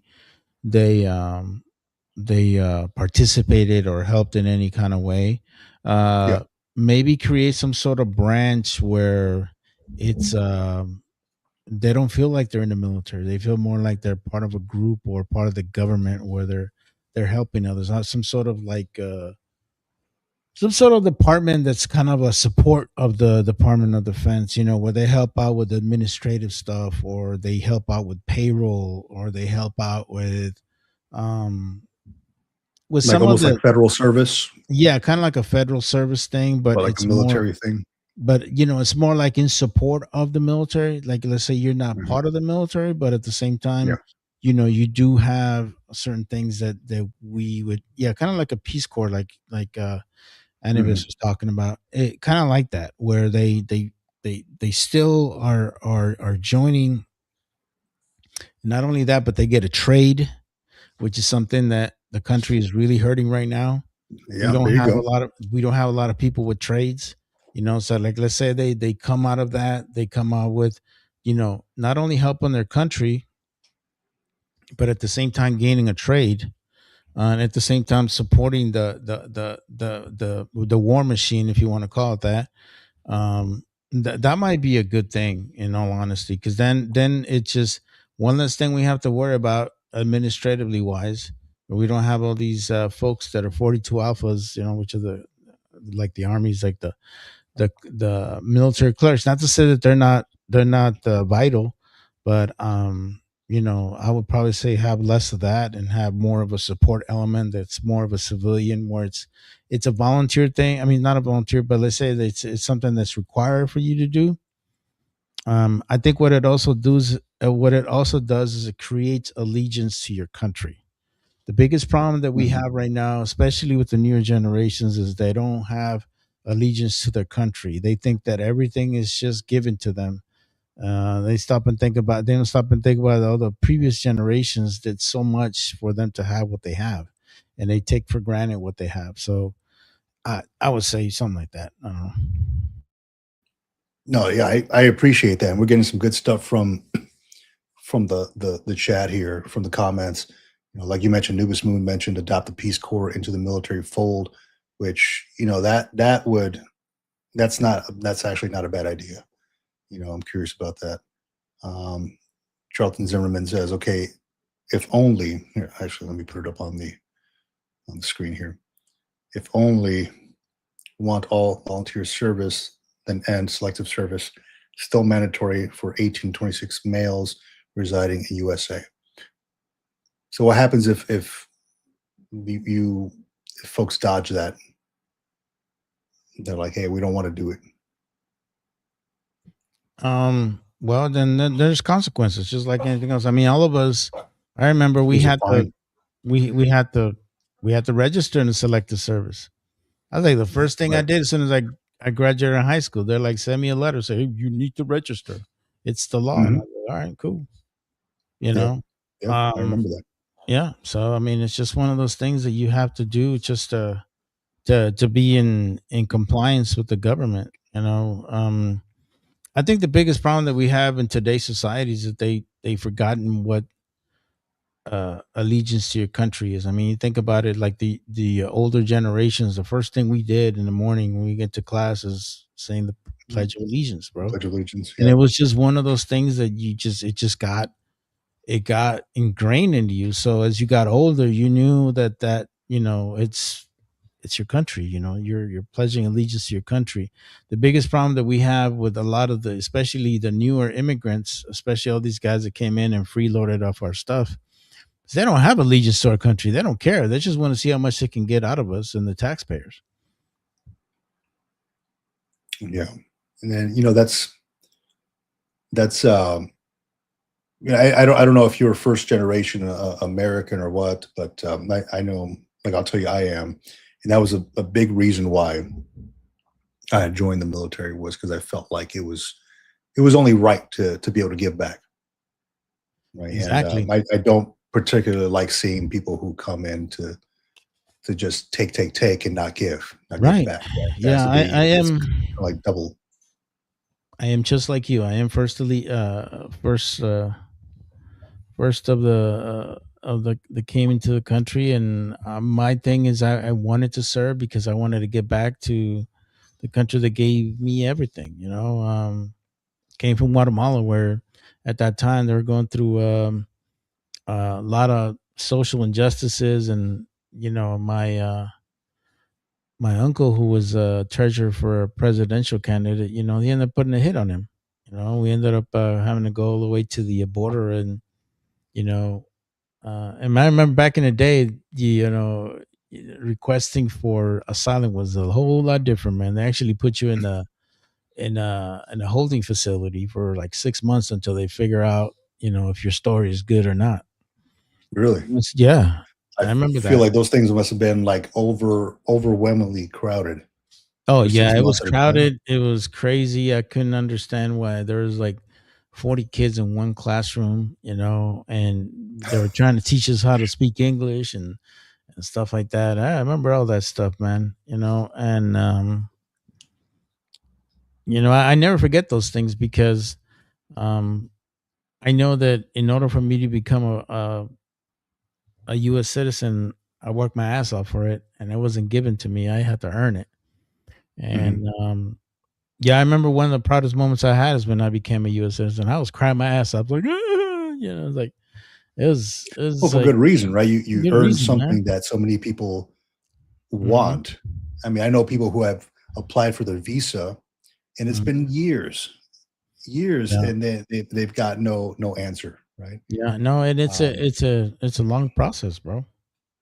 It was it a long is, it is. process. So, but what some of these folks, that have joined the military, um, and I saw one. It was like this guy that he flew back to South Korea because he self-deported himself.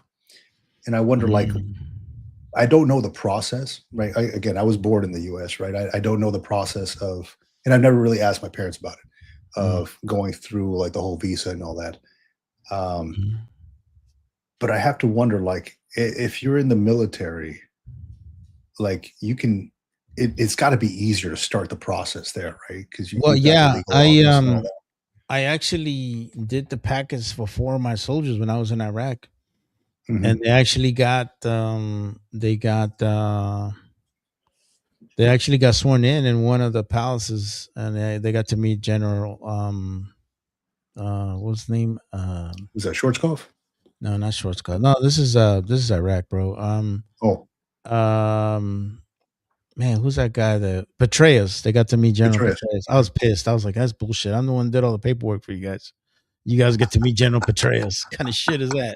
I was mad. I was like, that's bullshit. No, but it was great, Oh bro. I man. mean, it was good. When we were in Iraq, they started this program where if you have been if you're in the military and you're on their green card, you could apply for your citizenship, and it was instantaneous, bro. It was like it happened. It only took like maybe a couple months. We sent all the packets. We sent them to the Department of Homeland Defense. Homeland Defense. Like within a month, we got the actual notices. Hey, they've been approved, good to go, and they got to sworn in as U.S. citizens in Iraq in uniform, and got to meet General Petraeus. I was pissed about that. That's bullshit. Yeah. Yeah. I, But I it would was be too. Yeah, I was. Yeah, no, I did all the paperwork. It was easy, man. I mean, I think that's one thing that I liked about the military. Is good. It taught me a lot about doing military or government paperwork. I got really good at it. Um, at that time, I was an administrator. I wasn't knocking doors anymore. I was like, ah. Mm. So it was kind of cool, and I got to learn a lot of good stuff, and actually helped me a lot because as I started getting more into it, I started learning more. I started working even with the JAG Corps when we used to work on, uh, court court martial proceedings and all that stuff. So it was fun. I enjoyed it a lot. I got to learn a lot. Kind of like what homie was doing as a paralegal. Hmm. I was working hand in hand with one of the paralegals, and that's what we did. Man, we used to do all the packets for guys that would get court martial for doing stuff they shouldn't be doing. Um, and some of the stuff, I mean, sometimes you be writing this stuff like you did what? And then you're just shaking your head like you're a moron. They're like, what are you doing, man? But it's I've seen, surprising yeah. how much stupid stuff our military guys get into, man. Well, they do because I think a lot of it is you're out of the house for the first time on your own around friends who probably don't help out because they're instigating this whole thing. And when you mentioned the stupid thing, I recall an investigation that I was on, and this wasn't just like a junior marine. This was a second lieutenant who, when we were in Japan, was caught jumping. You know how close let me preface it with this: how close the houses are in Japan, like the old school like wooden houses with the tile roofs and all that, pretty close together. This dude was jumping. He was drunk, jumping from roof to roof, like They thought it breaking was the tiles. Spider-Man. Oh I man, guess so, man. Like breaking the tiles as he jumps because these tiles they're like ceramic or something, right? So he's right. jumping on them, and he injures himself. But at the same time, people had called the police. Like he fell off somewhere, like off a balcony or something, and they had called the police. Come to find out, oh, American service member, he has vandalized a whole lot of, just injured himself and vandalized and essentially damaged a lot of personal property. So he had to do one of those. Well, for one, he got charged for it through the military and through the Japanese government, right, or the state or whatever the city, and he had to go do a gomenasai visit, like an I'm sorry visit. That was a big thing in Japan. It's a very type system, honor type society. So he had to go over there, and he brought it was like 3 pizzas to the family, and like a pear or like a melon of some sort that you buy out there, like very expensive, right? These things are like $200 for like this perfect melon, crazy. But he had to go do a gomenasai visit, show up to them and bow to them, like I'm sorry to each one of these families who he damaged their property. So, and then he had the Japanese Mm. jurisdiction person who worked on base go with them so they can translate.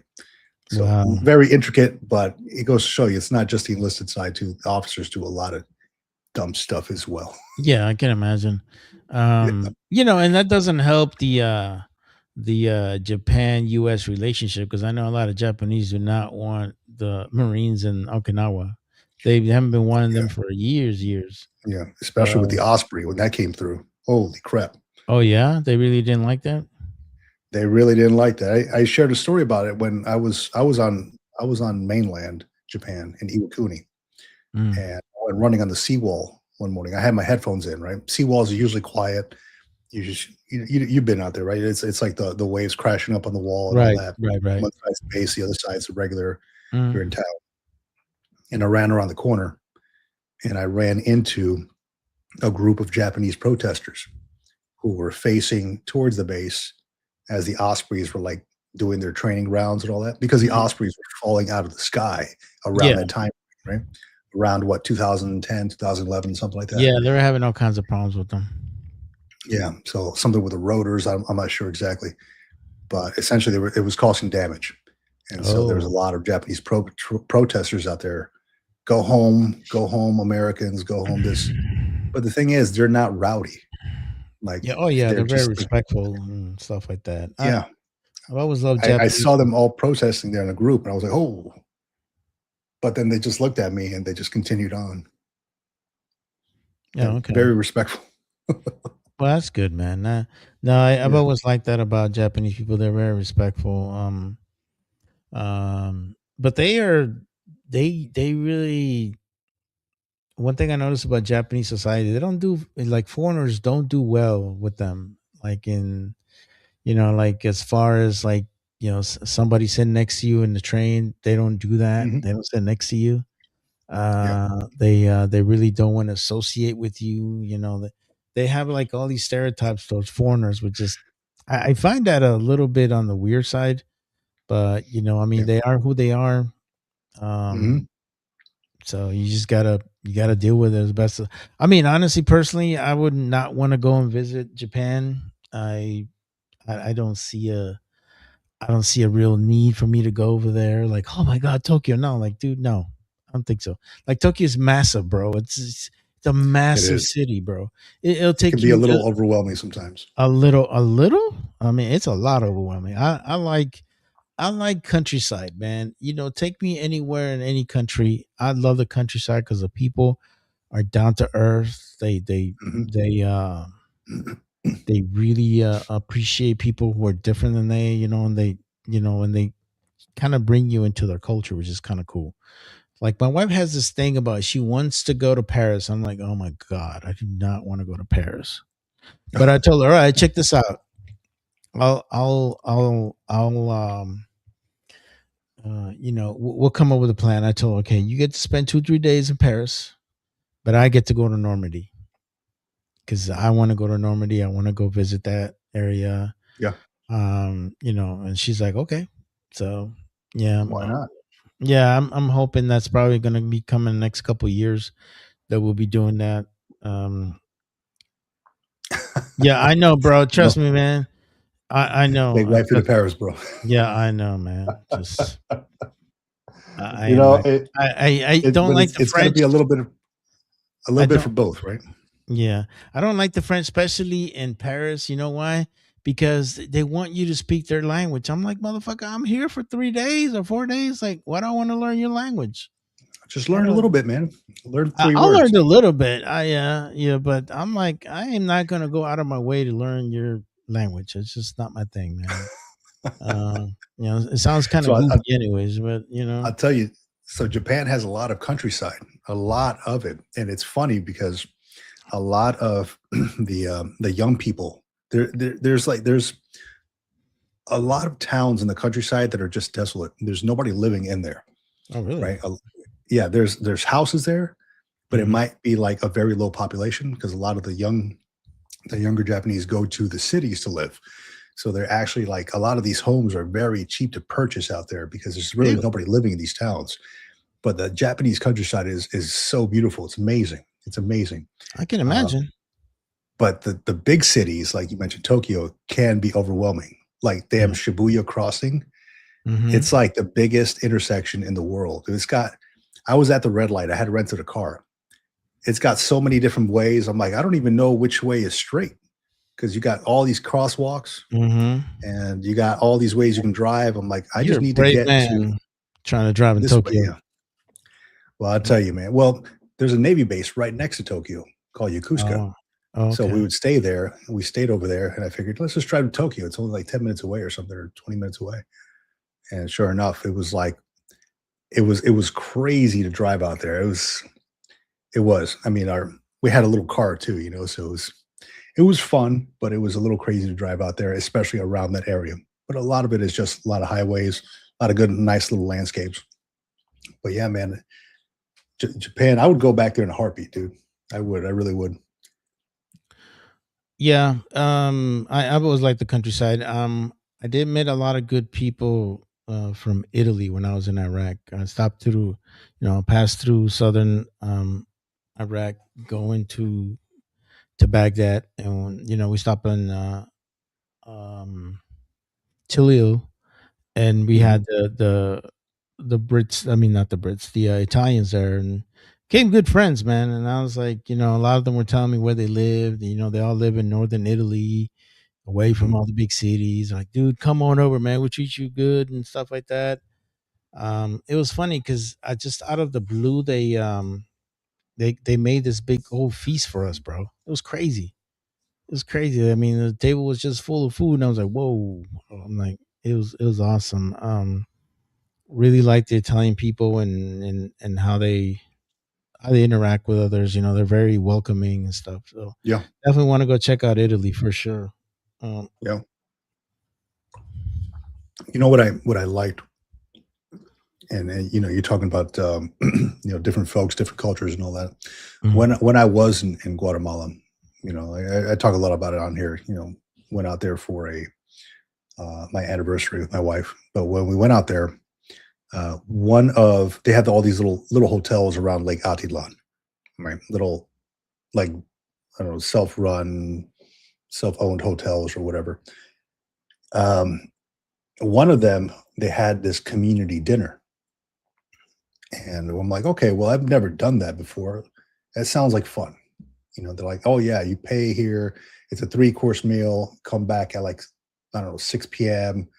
Or 7 p.m. and then we'll serve dinner. And we got over there, and sure enough, it was like just long tables, and you sit there with other people. And there were so many. Like we sat there with across from me was 2 girls from London, and next to us, uh, it was a lady from Norway, and then a guy visiting with his wife from Colombia. So, and then we're over here, my wife and I from California, and it was good to just get perspectives of different cultures and things like that. The Colombian guy, the Norwegian girls like asking the Colombian guy and me, like, hey, can you teach me some curse words in Spanish? We're like, yeah, so we're we're talking to her, and it was just fun to sit around and just experience different cultures, perspectives from different people, and then it led me to want to visit Norway the way she described it, and then she's like, yeah, I'm visiting Iceland, or I went to Spain and this and that. I'm like, well, that's cool. And she's like, what's it like over in Wyoming? I was like, I fucking have no clue, but go if you want. It's vast open space from what I understand. So it was very cool. Yeah, she was like, yeah, what's in so we were talking about the different coasts, right? Like she's been to New York, she's been to Los Angeles and all that. She's like, what about like the middle of like the US, like Wyoming and stuff? I'm like, well, I'd never been there, but from what I understand, it's just vast open spaces, maybe some farms, nothing. I don't know. Maybe there's something nice out there. Cheyenne, Wyoming, maybe. Man, that's what happens. Start watching Yellowstone, man. That's what happens, bro. Isn't that Montana? Yeah, but still, it's all that area. It's Wyoming, Montana, around there somewhere. It's all in that area right there, man. I'm first of all, I'm tropical peoples, man. I'm gonna go visit that. It's gonna be in the summer because I ain't going in the winter. Yeah. Hell no. I can't do the snow, man. I can't do the snow. No, it's I'll like leave that for 20 Boston below. Rob. Like, fuck that.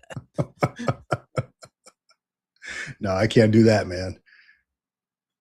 I've shoveled snow for too much of my life, man. I'm good to go. Oh yeah, no, I don't like doing that, man.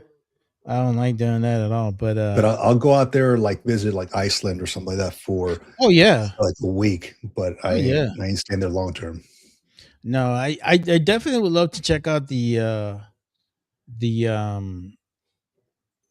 all of those Scandinavian countries, bro, because they got some really cool stuff, bro. I mean, I trained a lot of those guys. They're like, "Oh man, you're so little." Yeah, but and then I do my all my training and stuff like that. Yeah, I'm messing with you. I'm leaving you alone. Like, yeah. It's the reason why they call me the battle beam, bro. It's all good. Battle beam. Yeah. I hit you right in the gut. Yeah, I hit you right in the gut, man. No, but it was funny, man. It was like the craziest thing is when I had the Danish platoon and I was their OC, their observer controller in Huntsville. One of them was like, "Hey man, I heard you guys' MREs are really good and stuff like that. Which one's the best one?" I was like, "I'm gonna say spaghetti, bro. Spaghetti's the best one." And he's like, "Really?" He goes, "Yeah." I'm not hungry. You want it? It's like, and I gave it to him, dude, and it was like, oh, like this guy was like just mesmerized by me giving him a spaghetti MRE. I'm like, have fun. Really? What do they eat? Like fermented shark? Like what is that? No, they eat a lot of canned stuff, dude. A lot of canned like fish and stuff. I mean, I'm not really big into seafood, so they offered me, and I was like, I'm good, thanks, bro. But hold on, my damn dog is over there being annoying as shit. Hold on a second. Yeah, man. Do your thing. So we'll put him back on here when he is back up. But yeah, excuse me. Give me a second here. Going to the comments here. Mo Perspective. Hey, welcome back, Mo Perspective. Good to see you. Travel is life, 100%. It really is. It really is. And she says, I hate MREs. They're not that bad, are they? I'll buy MREs for my kids every so often. Here we go. I'll buy MREs for my kids every so often because they just, I don't know. It's like it's almost like a military lunchable, right? And they get all excited. Oh, it has powdered drink, and it has this crumbly bread that they get all excited about it. I'm like, Hey, no. Try the cracker. Cracker with the cheese and the peanut butter. Cheese. Oh God. Yeah. That's probably why they can't go to the bathroom. Yeah, man. Oh well. Yeah. We had some. I have some stories to tell about MREs, bro. I'm just not all good. I tell you that much. But it was definitely interesting, man. Yeah, I remember my platoon sergeant really hated MREs, and sometimes that's all we had, and it was not good for him, the poor guy. Yeah. Oh no. Yeah, I don't know. I'm indifferent, man. Like when I recall when we'd be out in the field, like we want. Sometimes they'd come and give you like hot chow, like when you're out in the field or whatever. Like that was like a special occasion. But aside from that, they just have like pallets of MREs that come through, and you're like, damn it, And it's like I don't look forward to it, but I'm like it's something. But I think more so the MREs, enjoying them in the company of good people who made it bearable, sitting around and talking smack with your friends and stuff while you're heating up your MRE. You put the water in the green container and you have to lay it down on a rock or something. Oh yeah. No, I just remember homies, they'd be like putting this thing on like the peanut butter with the jelly, like, oh, it looks like Dookie. When they eat it. No. Like, oh, man, now they don't like, damn, you ruined it for me, dude. We used to talk so much crap, man. That was funny, bro. Oh man. But I'm gonna tell you something, man. That MRE spoon, you can use that as a weapon, bro. Oh, I believe it. I believe it. That thing is really good, man. Little brown spoon, and they still give out the little Tabascos. No, they don't give them no more, bro. They don't. Nah. I had one in my drawer. I don't know. It might have been from an old one, but a little Tabasco. And I always wondered, like, why would they make these little bottles? Why not just put them in like a packet? That's a good point, bro. But I still think at that time, I remember this was like early 80s, 90s kind of thing. Yeah. They might have not had the machinery to make like the little like the little packets that they make now. So I think the best way that they could keep it for long term, and so it'll taste good is in the little bottles. And I know that Tabasco specifically is very specific on certain aspects, so it needs to be in a clear bottle or something like that for it to taste good. Yeah. Hellfish Haven says brand recognition, maybe. Yeah, that could be too. I know. I know. I was talking about that with a buddy of mine, and homie sent me a little 6-pack bottle of Tabasco sauce with the little bottles. Like, oh, that's so cool. Like, it's like two little droplets of it. Hey man, that's all you need, bro. That's all you need. Remember back in the day when we had corned beef hash, put that in there, man. It was edible. Yeah, that's right. Old Navy cop says, my dad's flight rations, Air Force from Vietnam, contained one stimulator interdental. Always cracked me up when I saw that. A toothpick. Leave it to the DOD to make things difficult. Yeah, seriously. Stimulator interdental. Wow. A little Tabasco goes a long way. Yes, it does. Yes, it does. Sure does. I don't know. Like I'm more partial towards other hot sauces myself. So I mean, if there's Tabasco, I'll put Tabasco on like pasta and stuff. But I'm more partial towards like Cholula, or what's the other one? The Tapatio, man. That's the best one, bro. Tapatio. Man, there you dude, go. Tapatio. I'm telling you, man. I made a lot of my white soldiers be Mexican by the time they were fucking done in my unit, bro. I would bring a big bottle of Tapatio, bro, for because I was the first sergeant, so I would bring the bottles when I bring chow to the guys. Man, those two big 30 ounce bottles of Tapatio be gone in 2 days. Like, what the hell? Oh man. Yeah, it was great, Yeah, bro. I always keep some on hand, dude. Yeah, Always. I was awesome. It was funny. I got a story about Tapatio back in the day. Okay, I want to hear this. I just gotten I just gotten my care package, bro, and I was so happy, bro.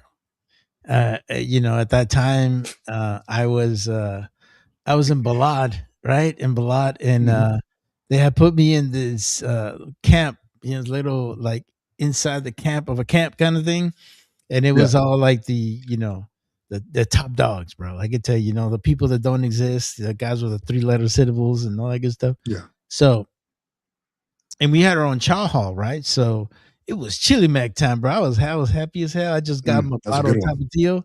I was so happy as hell.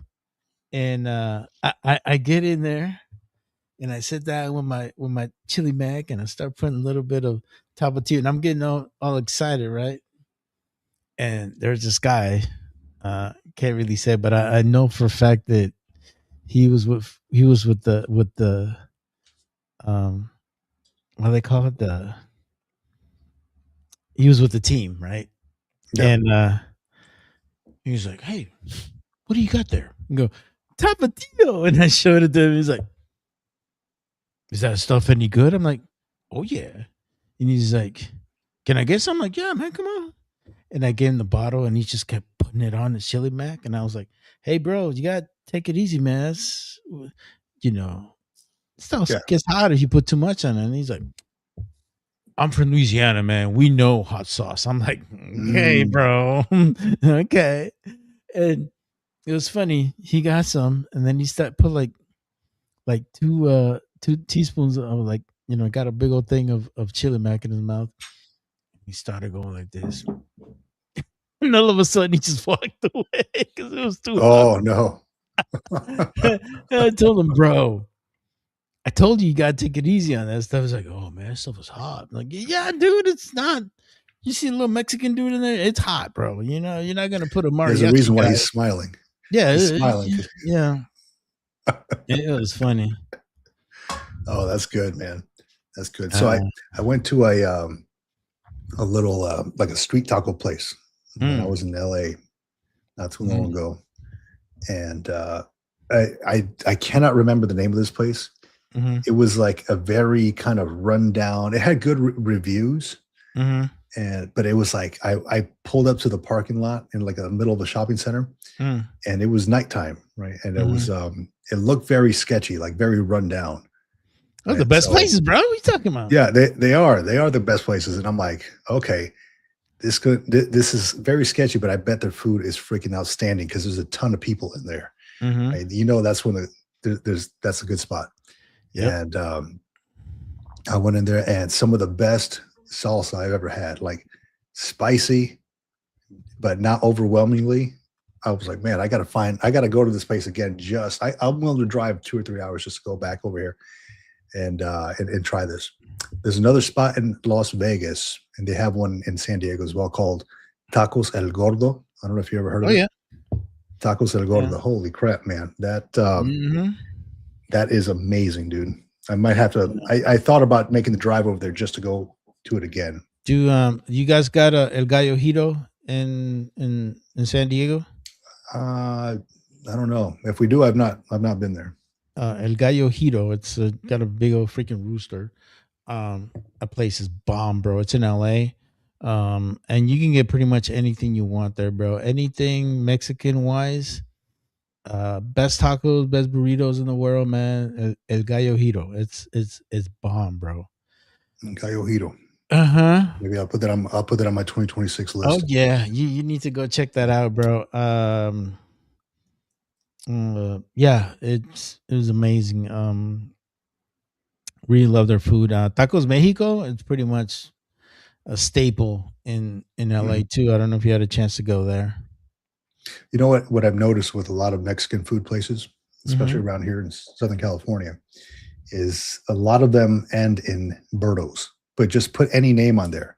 Alberto's, Eddie Bertos, Regal Bertos. Well, it's not to offend white people, but it's easy for them to catch on to it. Oh, Vertos! Oh my God, let's go! Oh my God, let's Yeah, I go was to like Victor's. Oh my God, Victor Birdos, right? I might just make my own Mario Birdos. Mario. Oh my God, let's go to Mario's. Oh yeah, no, it's I think they do it so it's easy for our Caucasian society to understand it. Yeah, being politically correct here. Well, funny enough, they make some really good stuff, especially at like 1 a.m. when you're with your buddies going to Oh the yeah, drive-thru. bro. Good to You know, soak it all up. like here in Bakersfield, bro. There's this place called El Taco Loco, and I know you heard it Mhm. because Gabriel Iglesias did I think he did his first special here, and it started as just a regular lunch truck. Now they have what do you call it? Their own restaurant now. So it's really big in Bakersfield. But I mean Bakersfield, dude, it's just got a plethora of food, bro.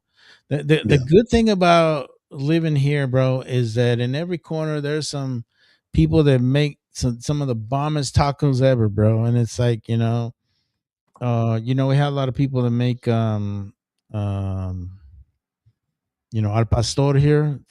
Mhm. And yeah.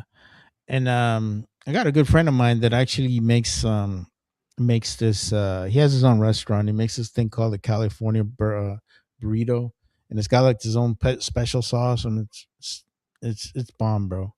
It's about the only good thing about living in California. I know that if I ever decide to leave the state, that's one thing I'll definitely miss, Is including the burritos and tacos and all that. well, it's just a plethora of everything, bro. Yeah. Because you have a lot of people here from El Salvador. You have a lot of people here from Guatemala, and of course, Mexicans. And now we have a big Peruvian community now Mhm. here. So, I find that there's a lot moving out here mhm. somehow, for some reason, because a lot of them live on the East Coast. So at least like my family does, and for some reason, like when you're connected to some, you kind of start knowing a lot of them. So I always get emails to get invited to like parties and stuff like that. And I'm like, I don't necessarily want to go because I just like my alone time.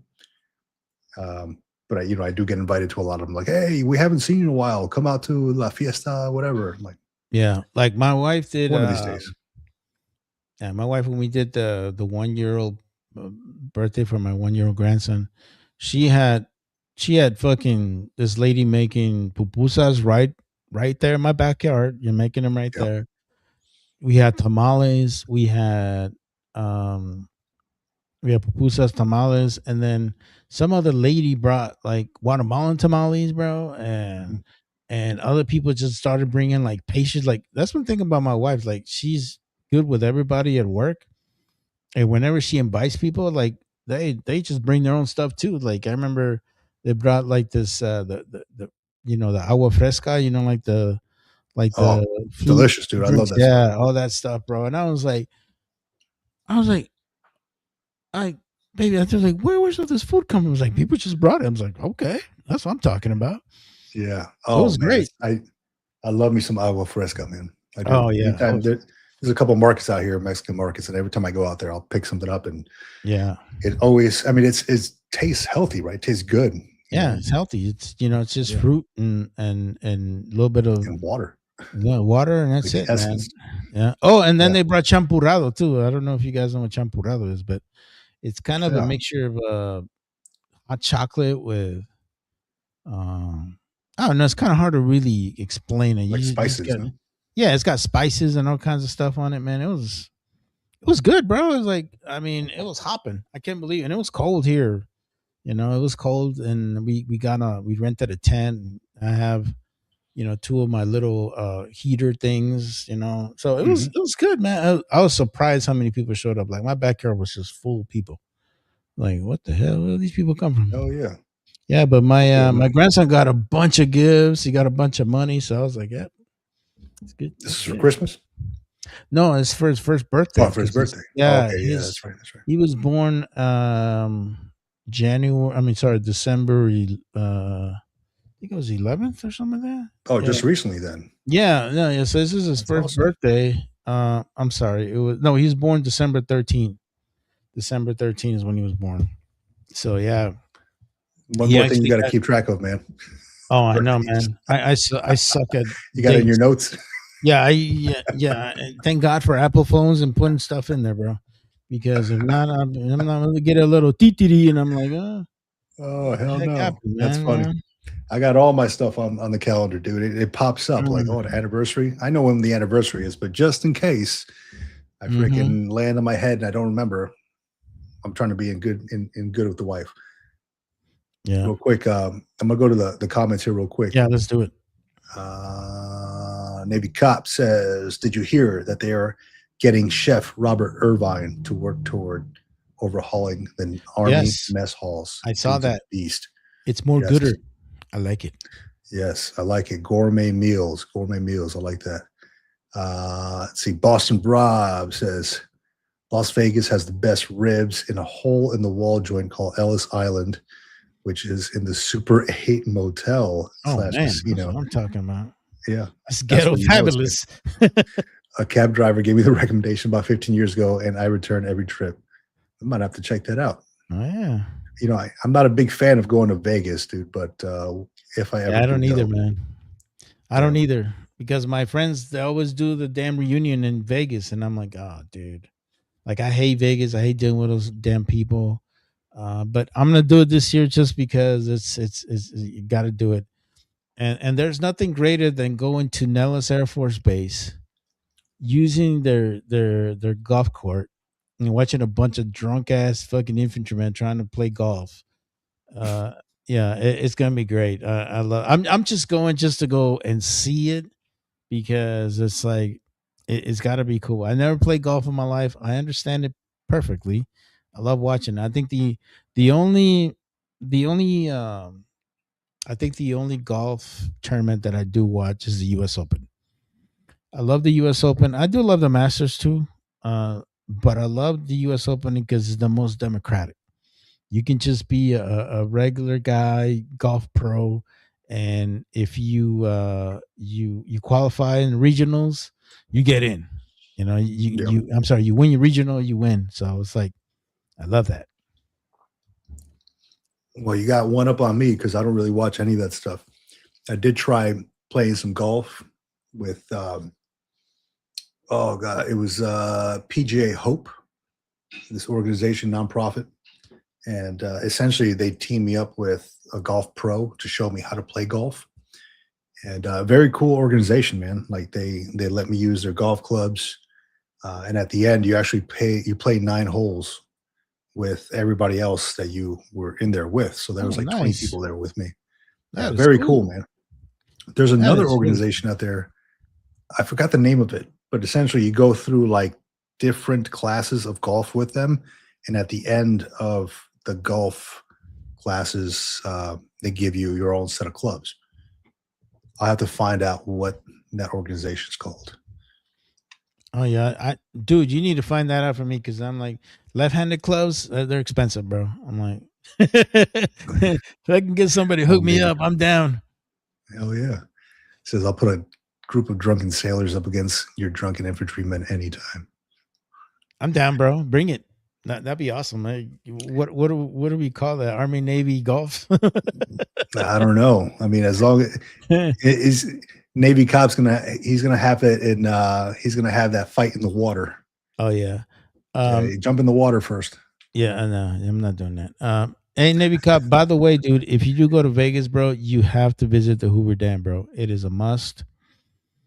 I'm gonna tell you the reason why because it's just so historic, man. You know, there's times where you kind of wonder, like, what did you fought for? What, you know, you know. I think when you go visit the Hoover Dam, man, you get to really understand why we fight, why we do the things that we do, why we defend our countries because we have these beautiful sites, bro. Um, and yeah, I think it's definitely one of those things that You should definitely put on your bucket list, my friend. Hoover Dam, huh? Mm-hmm.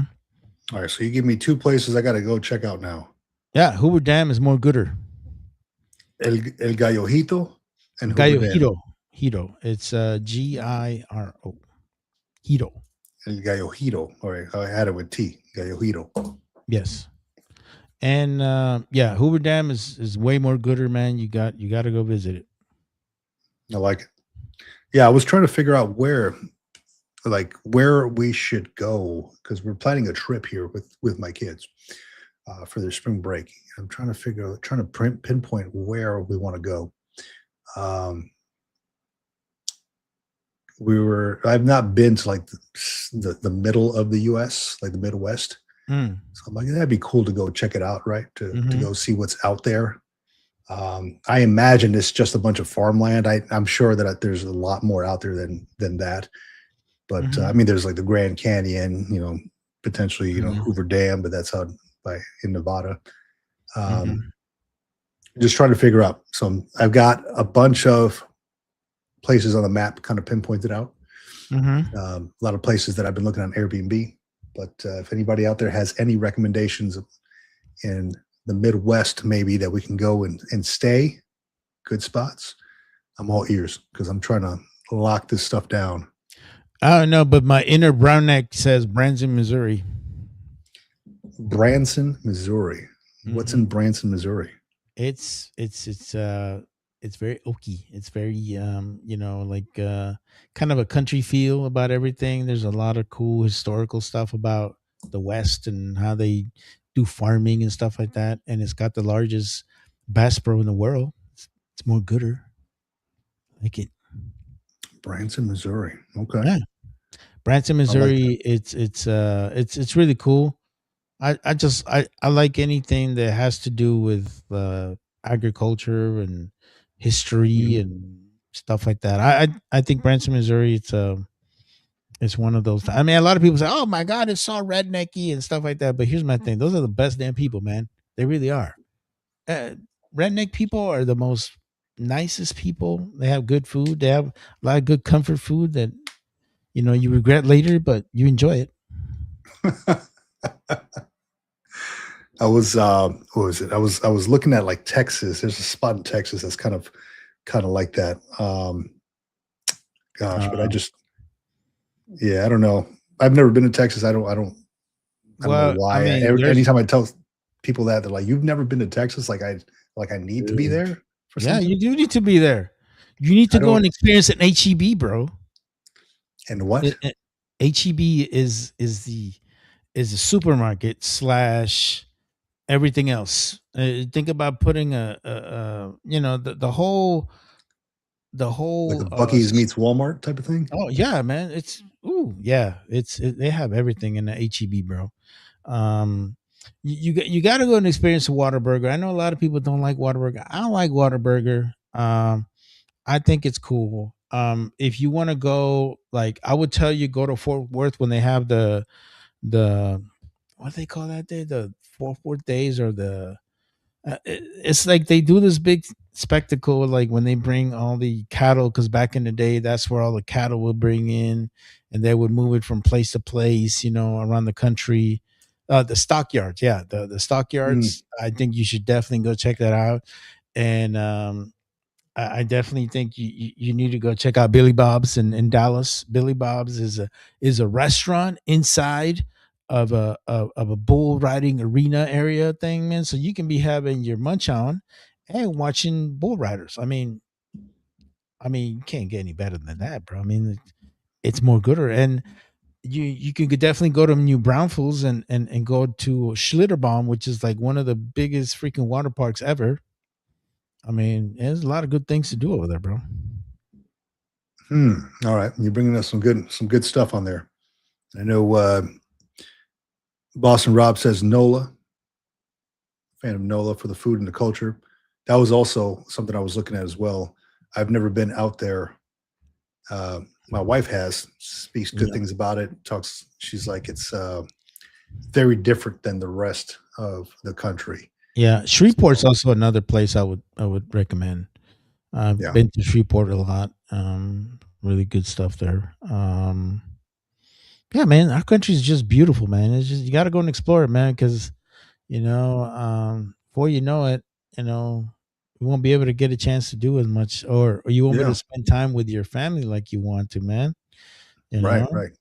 so So, see, Navy Cop says, if you have a slant towards history, whenever you are looking at places to visit, see if the Lewis and Clark expedition has been through. Some old Western forts left over from the trip. Huh. mhm. Yeah, we actually have something like that. Which is not too far from here. It's actually about an hour away from me. Is a little town called Kernville, Hmm. and Kernville does like in a couple of months from now, they're gonna do like this. It's kind of like a spring festival, man. It's really cool. When you go in there, it's like 1800s back in the day, bro. It's like you walk in time, bro. It's a little town. It's up in the northern Kern Mountains, about 45 minutes from Bakersfield. It's called the Whiskey Flats, is what it's called. The event, the Whiskey Flats. It is really really cool. You get to really see a town that's kind of like was built like back in the 1800s when the whole gold rush was going on in California. Yep. Really really cool. So I mean, if you guys live in California and you guys want like a really cool event to go to, I would say the Whiskey Flats in Kernville. It's definitely one of those places for sure. Oh, yeah. I'm going to check that out. Is it anything like Colonial Williamsburg? Something like that? It might be different type of No, feel. this is more like old Western type of stuff, man. Like if Okay. you want to step into the old West and how things were back in the day and how they like the whole gold rush thing and stuff like that. That's the place to Kernville's do it, huh? like that. It's set up just like that. It's kind of like that town. What's that? Wait, Yuma? Solvan, I think it's Solvan. Solvang. Solvang is beautiful, dude. Yeah, Solvan is kind of like the whole Danish, Like, um, yeah. yeah, Danish, type of architecture. Really beautiful little town. I think the best time to go to Solvan is in the Christmas season Hmm. because there's all kinds, like downtown is just You got it full of decorated. lights.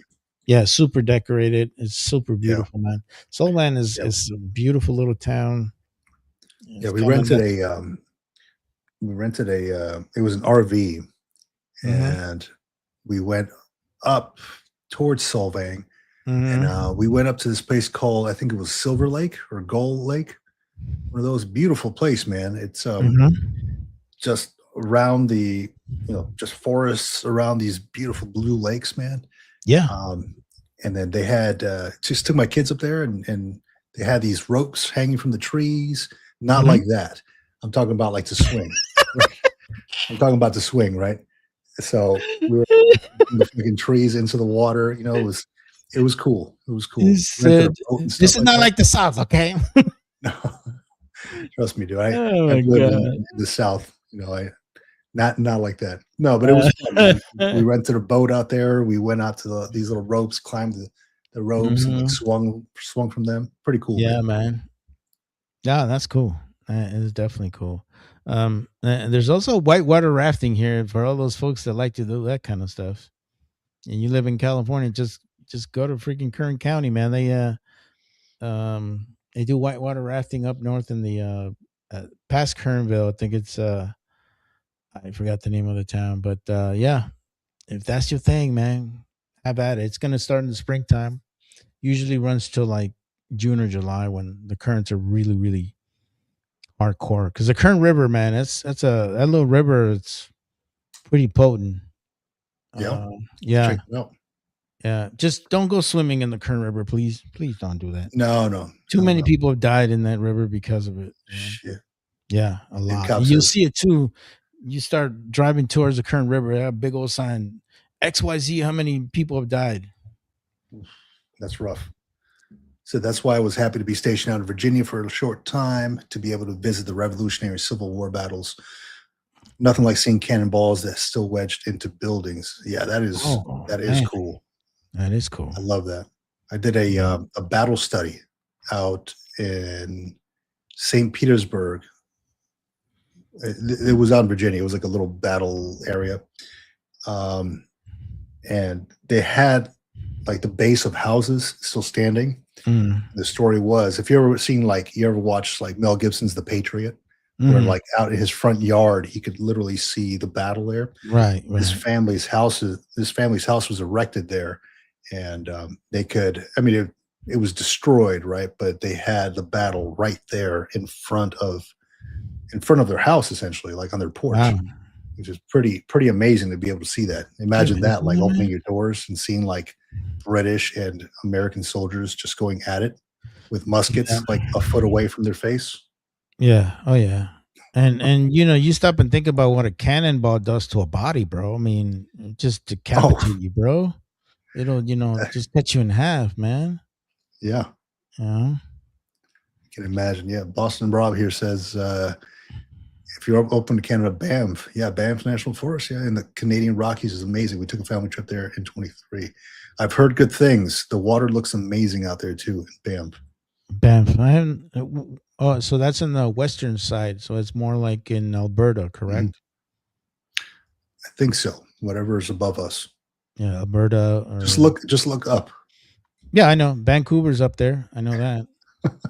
Alberta's there, and then I don't know. Anyways, Yeah, yeah, Navy no. Cop Go ahead. brought something up here. We were looking actually at Glacier National Park specifically in Montana. I was looking at there, and I got a whole Airbnb list for Glacier National Park right outside there. So we're actually looking at one of those places as well. Hmm. I didn't know that when you cross into Alberta, it becomes Waterton Lakes National Park, and it's all Rockies. So I wonder. So right now, being like veterans, right, we get that little veteran national park pass and Yeah. all that. I wonder how it works when you cross into Canada. Like we're not veterans of Canadian Dude, Army, so I don't know if you can go in there. hey man, Canadians are cool as hell, man. I love Canadians, bro. I'm sure they probably like, yeah, come on in. I don't care. All right, Yeah, the Canadians are I'm cool as telling hell, Mario bro. sent me. I'm serious, Mario dude. said I could come. Canadians are cool as hell, man. I love those people, man. I don't know where we have some sort of trade war with them. It's stupid. I don't get it. Yeah, one of my good friends from I deployed with this guy. He joined the Marine Corps from Canada, or he came Oh to the yeah, U.S. to join the Marine Corps. yeah. I had one Cool too. dude, man. I had one too. He's actually from. He was actually from. What is that province? They speak French. Winnipeg or where? Oh, Uh, Quebec. Quebec. Yeah, he's Yeah, cool. Yeah, so we call him Frenchie. But French. that dude used to pull some women, bro. Start throwing that French. I'm like, oh, look at you, Pepe Le Pew. Go ahead now. And all of a sudden, you go back to your room and start I studying know. French. I French need to book. learn some French, man. Yeah, I know. But it was funny, man. It's really cool. I know. I was like, why did you join our military? You couldn't join the Canadian Army. He's like, it's really hard to get in the Canadian Army. I'm like, really? I'm like, okay, I guess, But and they was telling me that a lot of people that join the military in Canada usually make it a career because Mm, it's a steady paycheck. They get paid good, good benefits, I good assume. benefits probably. Yeah, I think that's the reason why it's so hard to get in it. Um, but he was telling me like, dude, really the military in Canada is not that big because we depend too much on the US. And it's like, I can see that. I can see that. Like, Yeah. I mean, they don't really have to worry about it. They got the largest superpower right next to them. It's like, Hmm. okay. Yeah. Some of the countries, like say, like Costa Rica, don't even have a military. No, they They don't. just have like a police I was force. in Costa Rica last year. Loved it. Oh, Cos- beautiful, man. Costa Rica is beautiful, bro. And we stayed in one of these really nice resorts. I actually got a good deal on Costco, man. Costco had this thing where it was pretty much all inclusive resort. It was nice. Hmm. It was in the what's the name of that place? Uh, I, it'll come up. But anyways, it's beautiful, man. We did all the excursions, man. We're out there zip gliding in freaking rainforest, and it was really cool. One thing I do like about Costa Ricans is they really value their land. They take care of it. They make sure that others take care of it. They don't really overpopulate it or create too many houses and stuff like that. They're Yeah. just really dedicated to their land and making sure that it kind of stays the way it is. Yeah. I had a talk with a guy that was at um, we went from an Airbnb to a hotel because it was a little hotel, like a boutique hotel by the beach. And I Mhm. had a talk with a guy about the Costa Rican life, right? Like just the dude that works there. He was like 28 or something. That works at the front desk, and we were just talking about life in Costa Rica. He had never been to the U.S. and all that. Mhm. He was like, "Oh, I'd like to go sometime, explore New York City and stuff like that." I was like, "There's a lot more than New York City, trust me." And they just got big buildings and stuff. So Mhm. we got to talking about it, and he's like, "Hey, what's like the culture there?" Like he was really interested in like what's the culture in the U.S. Like there's a lot of like hustle culture out there. He's been seeing stuff on YouTube and all that. Mhm. I was like, yeah, there is a lot of it, right? And it was different from his perspective over there in Costa Rica. He's like, yeah, in Costa Rica, I found that they value your time, like Mhm. not so much hustle, but they value their time Value their a little bit time. more, like with family, like Right. with daily life, with Big with thing. making conversations and stuff like that, Mhm. spending time with people. Whereas I feel like in the US, we are more go, go, go, trying to Mhm. we worry a lot more about finances, whereas over there, according Yeah. to what I learned from this guy, they don't. They don't. And we're a very capitalistic society here, bro, and we're always focused on. We're too ambitious, I think. In many cases, our culture and our way of doing things has always been that way. But I think that's also what's made us so good at what we do. Um, but yeah, over there they do value the little things like spending time with family, being able to have opportunities for growth, being able to take care of they're really big in taking care of their future. So Yeah, they have a lot of programs where they take care of the elderly and making sure that they're well taken care of. Good nutrition is a big thing over there. yeah, uh, it you is. know so I think we can always learn from those countries. That's for sure, man. We could definitely learn from them because their life is so simple, but at the same time, I feel like they're happier. You know. Yeah, I felt that too. I really did. Yep. There, one of the cab drivers that I had out there, the dude mentioned he was like 83, and I wouldn't have guessed that he was past 63, maybe 65.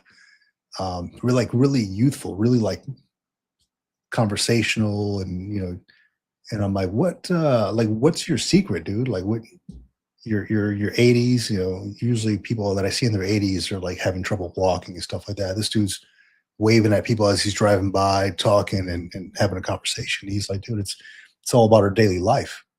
It's like he goes out, he has friends, he goes to talk to people, he eats well because he grows a lot of his own stuff.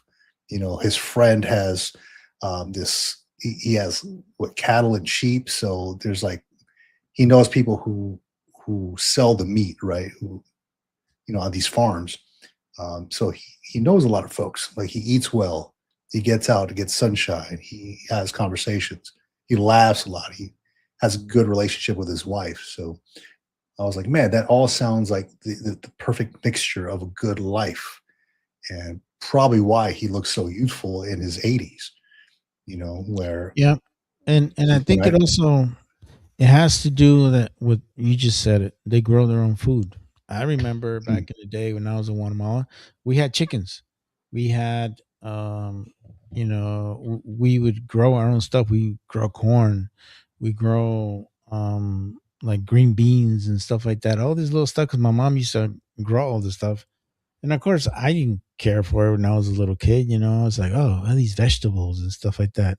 They make their own they make their own tortillas. From their own Yeah. masa. They would just it's just simpler life, and I think that's the reason why you loved it so much is because it's a simple life. They don't believe in a lot of the comforts that we have in the U.S.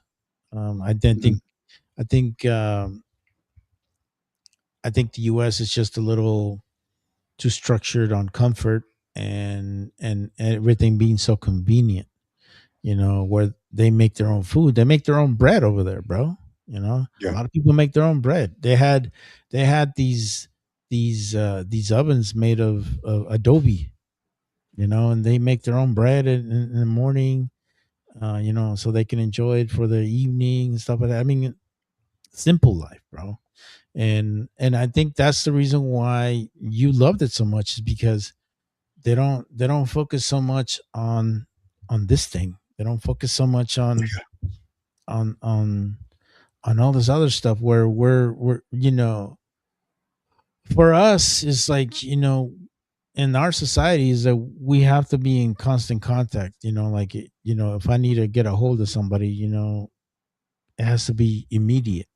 We want news to be immediate. We want food to Mhm. be immediate. We don't want to spend the time to make our own food. We want something made. That's why that's why like Grubhub has made billions of dollars. They made billions of Good. dollars on the laziness of our country because a lot of us get so tired that by the time we get home, we don't want to cook. We don't want to do all this little thing. And that's the reason why we have so many issues with obesity because we just want to pop something in the microwave and just chill and relax, And Dude, don't get me started on that Grubhub whatever delivery stuff. yeah, I freaking knock on the door, doorbell rang. Dude was delivering something. It was DoorDash, right? DoorDash delivering something. I'm like, and then my daughter had ordered something, and I was like, so I called her. I'm like, hey, this dude is delivering something for you, and it was like a Subway meal or something. And I look at her. I'm like, Subway is like a mile down the road. Like, why didn't you just go over there and get it? She's like, it's easier this way. I'm like, what? Like, how much are you paying? So for the delivery, it costs us as much, if not more, than the damn meal. yeah, exactly. And I'm like, what? And on top of that, you give a tip or whatever. Yeah, I'm like, this is insane. It was like $15 for this meal, right? right. 18 or whatever. I'm like, it just, for one, it got me mad. But for two, you brought up a good point. It was, I saw it, I gave her a pass. I was like, whatever, enjoy your stuff. But I saw it, that whole Grubhub deal, whatever it is, the deliveries as kind of like a laziness thing. Mm-hmm. I'm not Yeah, a big fan of those, man.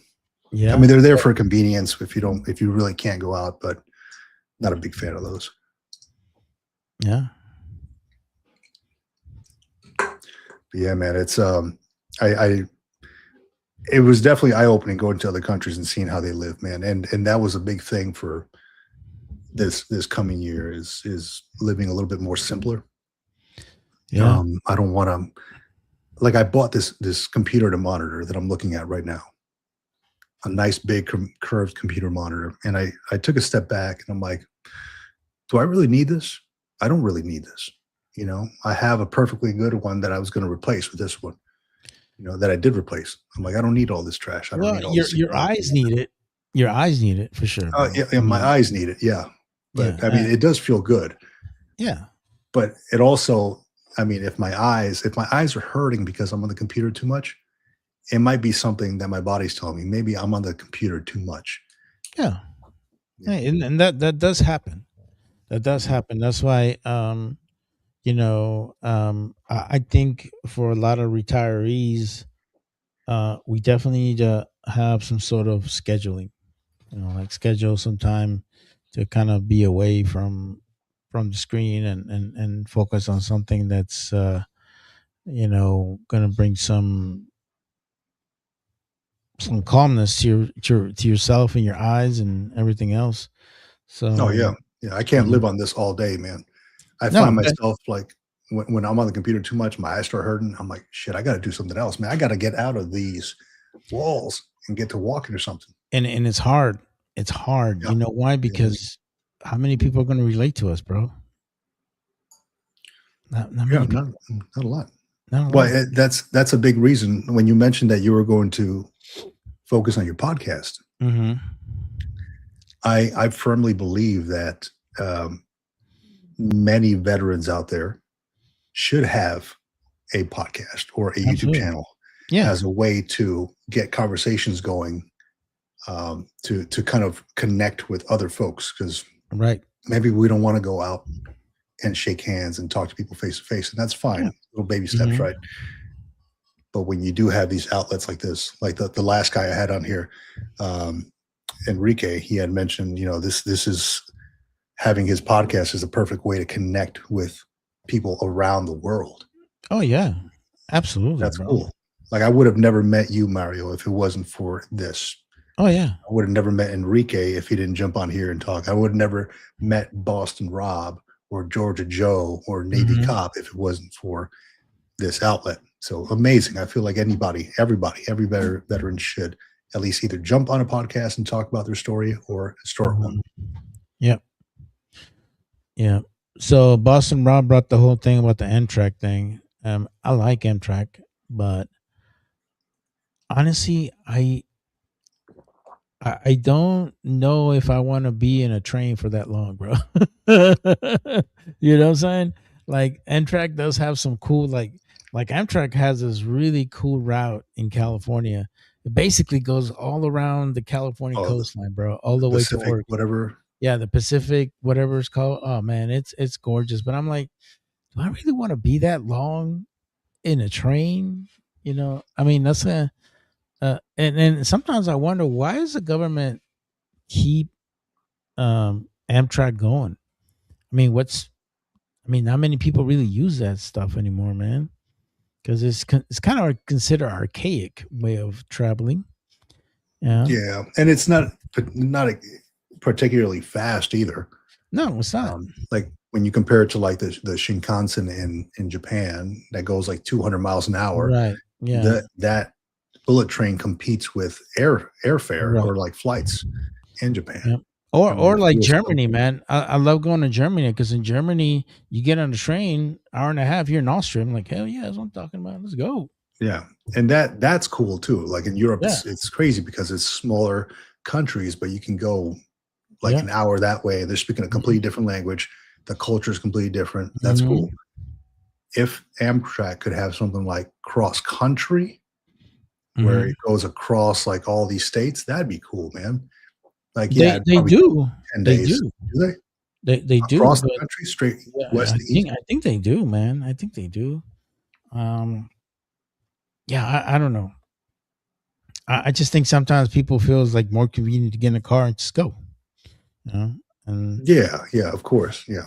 Like I took the Amtrak from North Carolina to Florida, to Central Florida at one point. And I mean, it took quite a while. I simply because I didn't want to make that drive, right? I didn't want to Mhm. put the miles in my car and keep refilling, so the gas. So I took my kids on that train ride down there. But surprisingly, there was a lot of people there, a lot of people in that train. Oh yeah. It was like an overnight thing. We didn't opt for like the room, the private room or anything. We just Right. kind of sat there. It was not that uncomfortable. It was not bad. Yeah. No, that's cool. I mean, we have more bullet trains. I think that would definitely help. But I mean, let's stop and think about it. California's been trying to build one and can't get anything going. So there's so much ridicule and red tape, man. Yeah, there is. So But yeah, dude, that's we can only hope that they get something built for the future because I would love to do that without having to drive. yeah. I've also thought of I don't know how what caused this in my mind, but I get uncomfortable when I'm sitting in the car too long. Really? or even like I just don't like sitting down too much, right? Like it hurts my hips or whatever. So like even I'm using my kid's chair because it's a lot more comfortable than what I used to have. Mm-hmm. A car where you stand up instead of sitting down. What do you think Yeah. about that? Man, pretty soon they're gonna have cars that drive us everywhere, bro. I mean, you They take a do. nap. They do have Take a those. nap. But Take I'm a nap. talking about like you for like short distances, man. Oh I don't yeah. like sitting down. You open the door, you walk in like a closet, you close it, and you're standing up, and the car just takes you, or you just driving the car while you're standing up. That'd be kind of cool. I mean, that would be good because at least you're active, and I think the biggest problem that we have as we get older is that we don't do enough walking or standing, and that's Or where a lot of circulations start happening. A lot of issues. or like a bicycle, right? But you're pedaling, but your car's driving. Yeah, that'd be Something like kind of that. cool. Yeah, I'm all for it, bro. I'm all for anything that's gonna make your travels a lot easier. I feel Or like what? I've been going down this maybe Leonardo da Vinci route too much. I'm just drawing shit out. There's nothing wrong with that, man. That's what makes all of us different, bro. Yeah. Um, but yeah, no, it'd be kind of cool. What it put Boston Rob puts Yeah, we up. He got some says, more out here. yeah, he says he took. What the Navy cop says, seems like it is a long time until you are sitting in the observation car, reading a book, or listening to music and seeing some of the sights that you don't get to see when driving or flying. So restful. Yes, I agree. I love that. I love that. Let me see. There are a couple routes. The Empire Builder goes from Portland to Chicago, possibly farther for one route. Wow. Boston Rob. We took it from Seattle to Chicago, went to a Notre Dame Boston College football game, and then continued Boston. from Chicago to Providence, Rhode Island. That's cool, man. Going with your family out there, hanging out, taking. You don't have to worry about driving, right? So and Yeah. get to see some of the sights outside of the highways. Where the railroad goes. That's very cool. I like that. Might have to do that one. The Pacific. Was it liner the one that we have here? Yeah. Something like that. Yeah, something like that. Actually, Yeah, it's like a Pacific liner. Whatever. It's cool though, man. You get right by the beach and stuff like that. Yeah. I would like to go to Boston. I'm not gonna lie to you. I think it's one of those really historic cities. That's definitely. I really want to go see the USS Constitution, which is like one of the oldest Mhm. ships we have. I just like to go in there, just be kind of cool, just to check that out. See one of the oldest ships we have in our fleet. Yeah. Be able to look at all the historic stuff that's there. That's on my list too, dude. Boston. Yeah, Going to man. Boston. Yeah, I on my want to list. know where they threw the tea at, man. That's what I want to go see. Where you threw the tea at, man? There you go. So Boston Rob could make a couple bucks being a tour guide out there. Yeah, kind of Boston. I'd love to go to Fenway Park too, man. Love to go. That's cool, Park. man. Fenway Park seems like a cool place to go and watch a ball game. Even though I'm a Dodger fan, I still would like to go see. The Red Sox. So I think it's one of those kind of cool things to see. Like, oh man, I got to go in the coolest.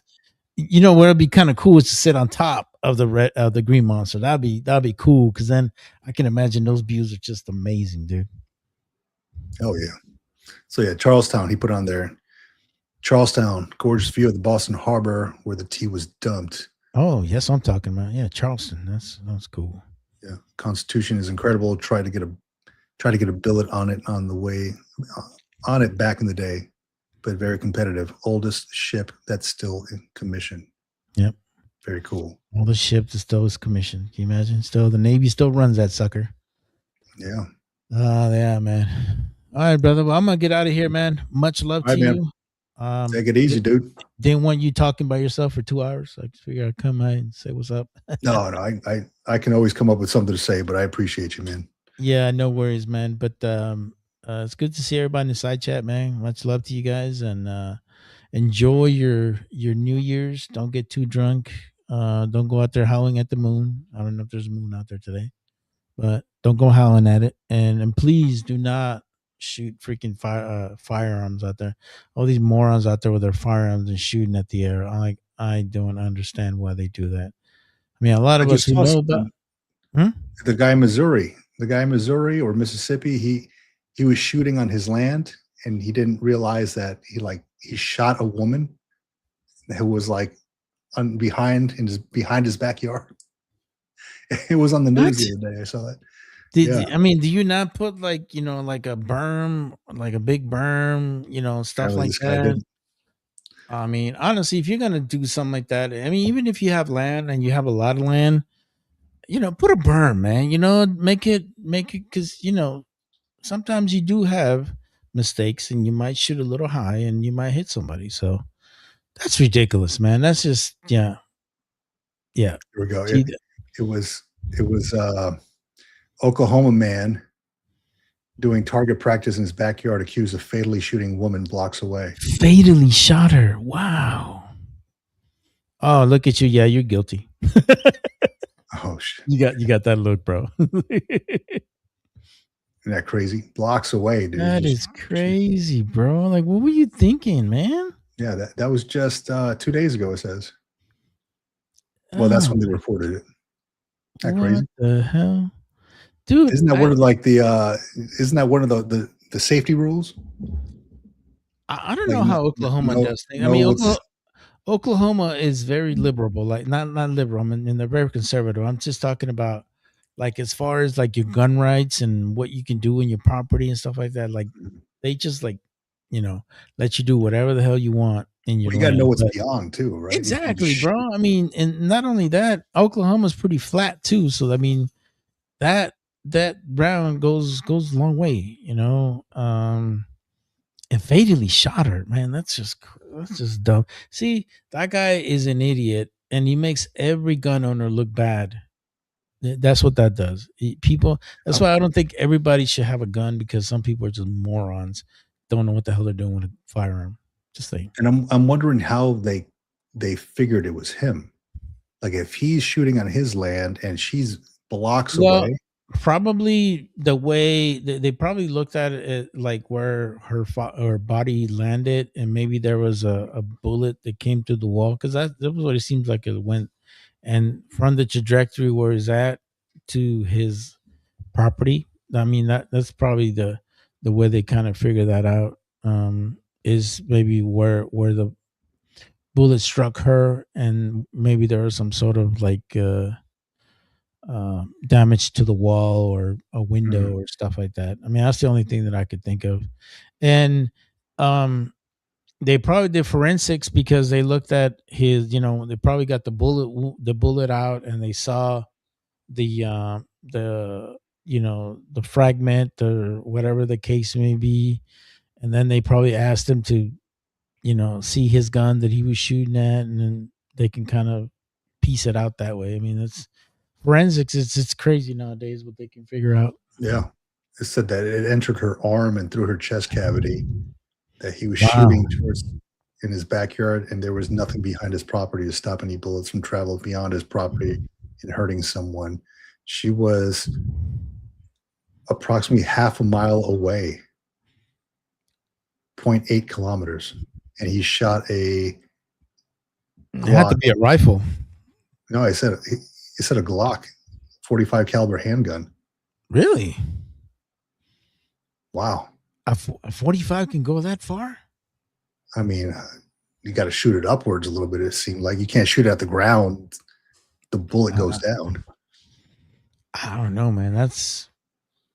I'm just wondering if they kind of figured out like how the I don't know. That seems kind of weird. I don't think a 45 could go that far, bro. I got to see. I'd be curious to see the investigation on it, but I don't know. We will see. Yeah. But yeah, charged with first degree manslaughter. All right, man. Tell you, don't go shooting in your backyard. Yeah, if you do, at least put a berm, please. Hesco barriers are cheap. Just saying, you can buy a couple of them and get to go, man. Just saying. Yeah, man, Hesco barriers are not that expensive. I looked them up online. Don't get me wrong, dude. I must have been bored because I was looking and it's like, wonder how much a Hesco barrier costs. Yeah, they're not that expensive. Just saying. Yeah, it was between Tiger's Milk and then and freaking Hesco barriers, huh? Yeah, man. Yeah. Hey, should write a book, dude. The Life of Mario Moses. yeah. Nobody would read that shit. All right, Mario. Brother. Man, it's good to have you, buddy. Take care. Take it easy. All right. Yeah. So let me see. Let me go to the comments here real quick before we get off here. Navy Cop says, if you get orders to it and are enlisted, you are authorized to wear your period uniforms. A once-in-a-lifetime tour for sure. Very cool. Blocks away makes it sound a little bit more suburban than rural, which just adds to how dumb of a move it was. I agree. And Boston Rob played hockey on a team with two sailors from Oregon and Wisconsin, and they were both on the Constitution. This was around 2005 to 2006. Very cool. Damn, now I guess I got to put that on my list too, places I want to go. The Constitution, go check that out. Well, very cool. What I wanted to tell everybody is, it's New Year's Eve. It's we're heading into 2026, and I hope everybody has a plan, or just treat it like any other day, right? But as for me, you all know what my plans are. I've told you many times on here. Read and live more of a simpler, more intentional life. I have growing kids. I got family, and I want to just have a purpose behind everything I do with them and in my life. So hopefully you have plans of your own. I'd say stay safe. Don't go drinking and driving. All the things. Do all those good things. I'm not trying to give you all the safety brief and have uniformation or anything like that, but just take care of one another. Take care of yourself. Watch out. Understand that there's people out there who care about you. If you're having a rough time, if maybe you don't have anybody to talk to, definitely you're always welcome here on the Green Logbook, on the live stream or in the comments. But understand that we need you back. So if you're struggling with something, 988 is the phone number you call. Press 1, and that'll connect you to the Veterans Crisis Line to get you a little bit of help. If not, you're always welcome to jump on these live streams and be a part of the group. Talk a little bit about it. So with that, thank you all very much for joining in, and thank you to Mario for coming on. Thank you to Enrique for sharing a little bit about your life and your podcast, and for being Mr. Military Florida, which I didn't even know that was a thing, but very cool. Shout out to our members out there, Navy Cop. We got Boston Rob. Who else do we have as a member up in here? Let's see here. Elfish Haven is up. Shout out to all you guys. Anubis Moon. Shout out to all you. So thank you all for being on the chat. Thank you all for hanging out. It's been a pleasure. Happy New Year. Start 2026 the right way. And next live stream will be, unless I would decide to do another one on New Year's Day, which I don't know. We'll see how I feel. Next one should be Sunday with the Military Retirement Podcast with my co-host John. And we'll be interviewing somebody on there. So it's going to be a good time. Boston Rob, thanks for some great conversations in 2025. Yes, sir. And it will continue in 2026. I can promise you that. And again, you're always welcome to come on the show. So with that, I'm going to eat some stuff. I'm going to continue doing some research. And I already had my 2 cups of coffee, so I think I'm going to go. But probably hydrate or die. But thank you all for being here. Awesome having you all. This has been the Green Logbook.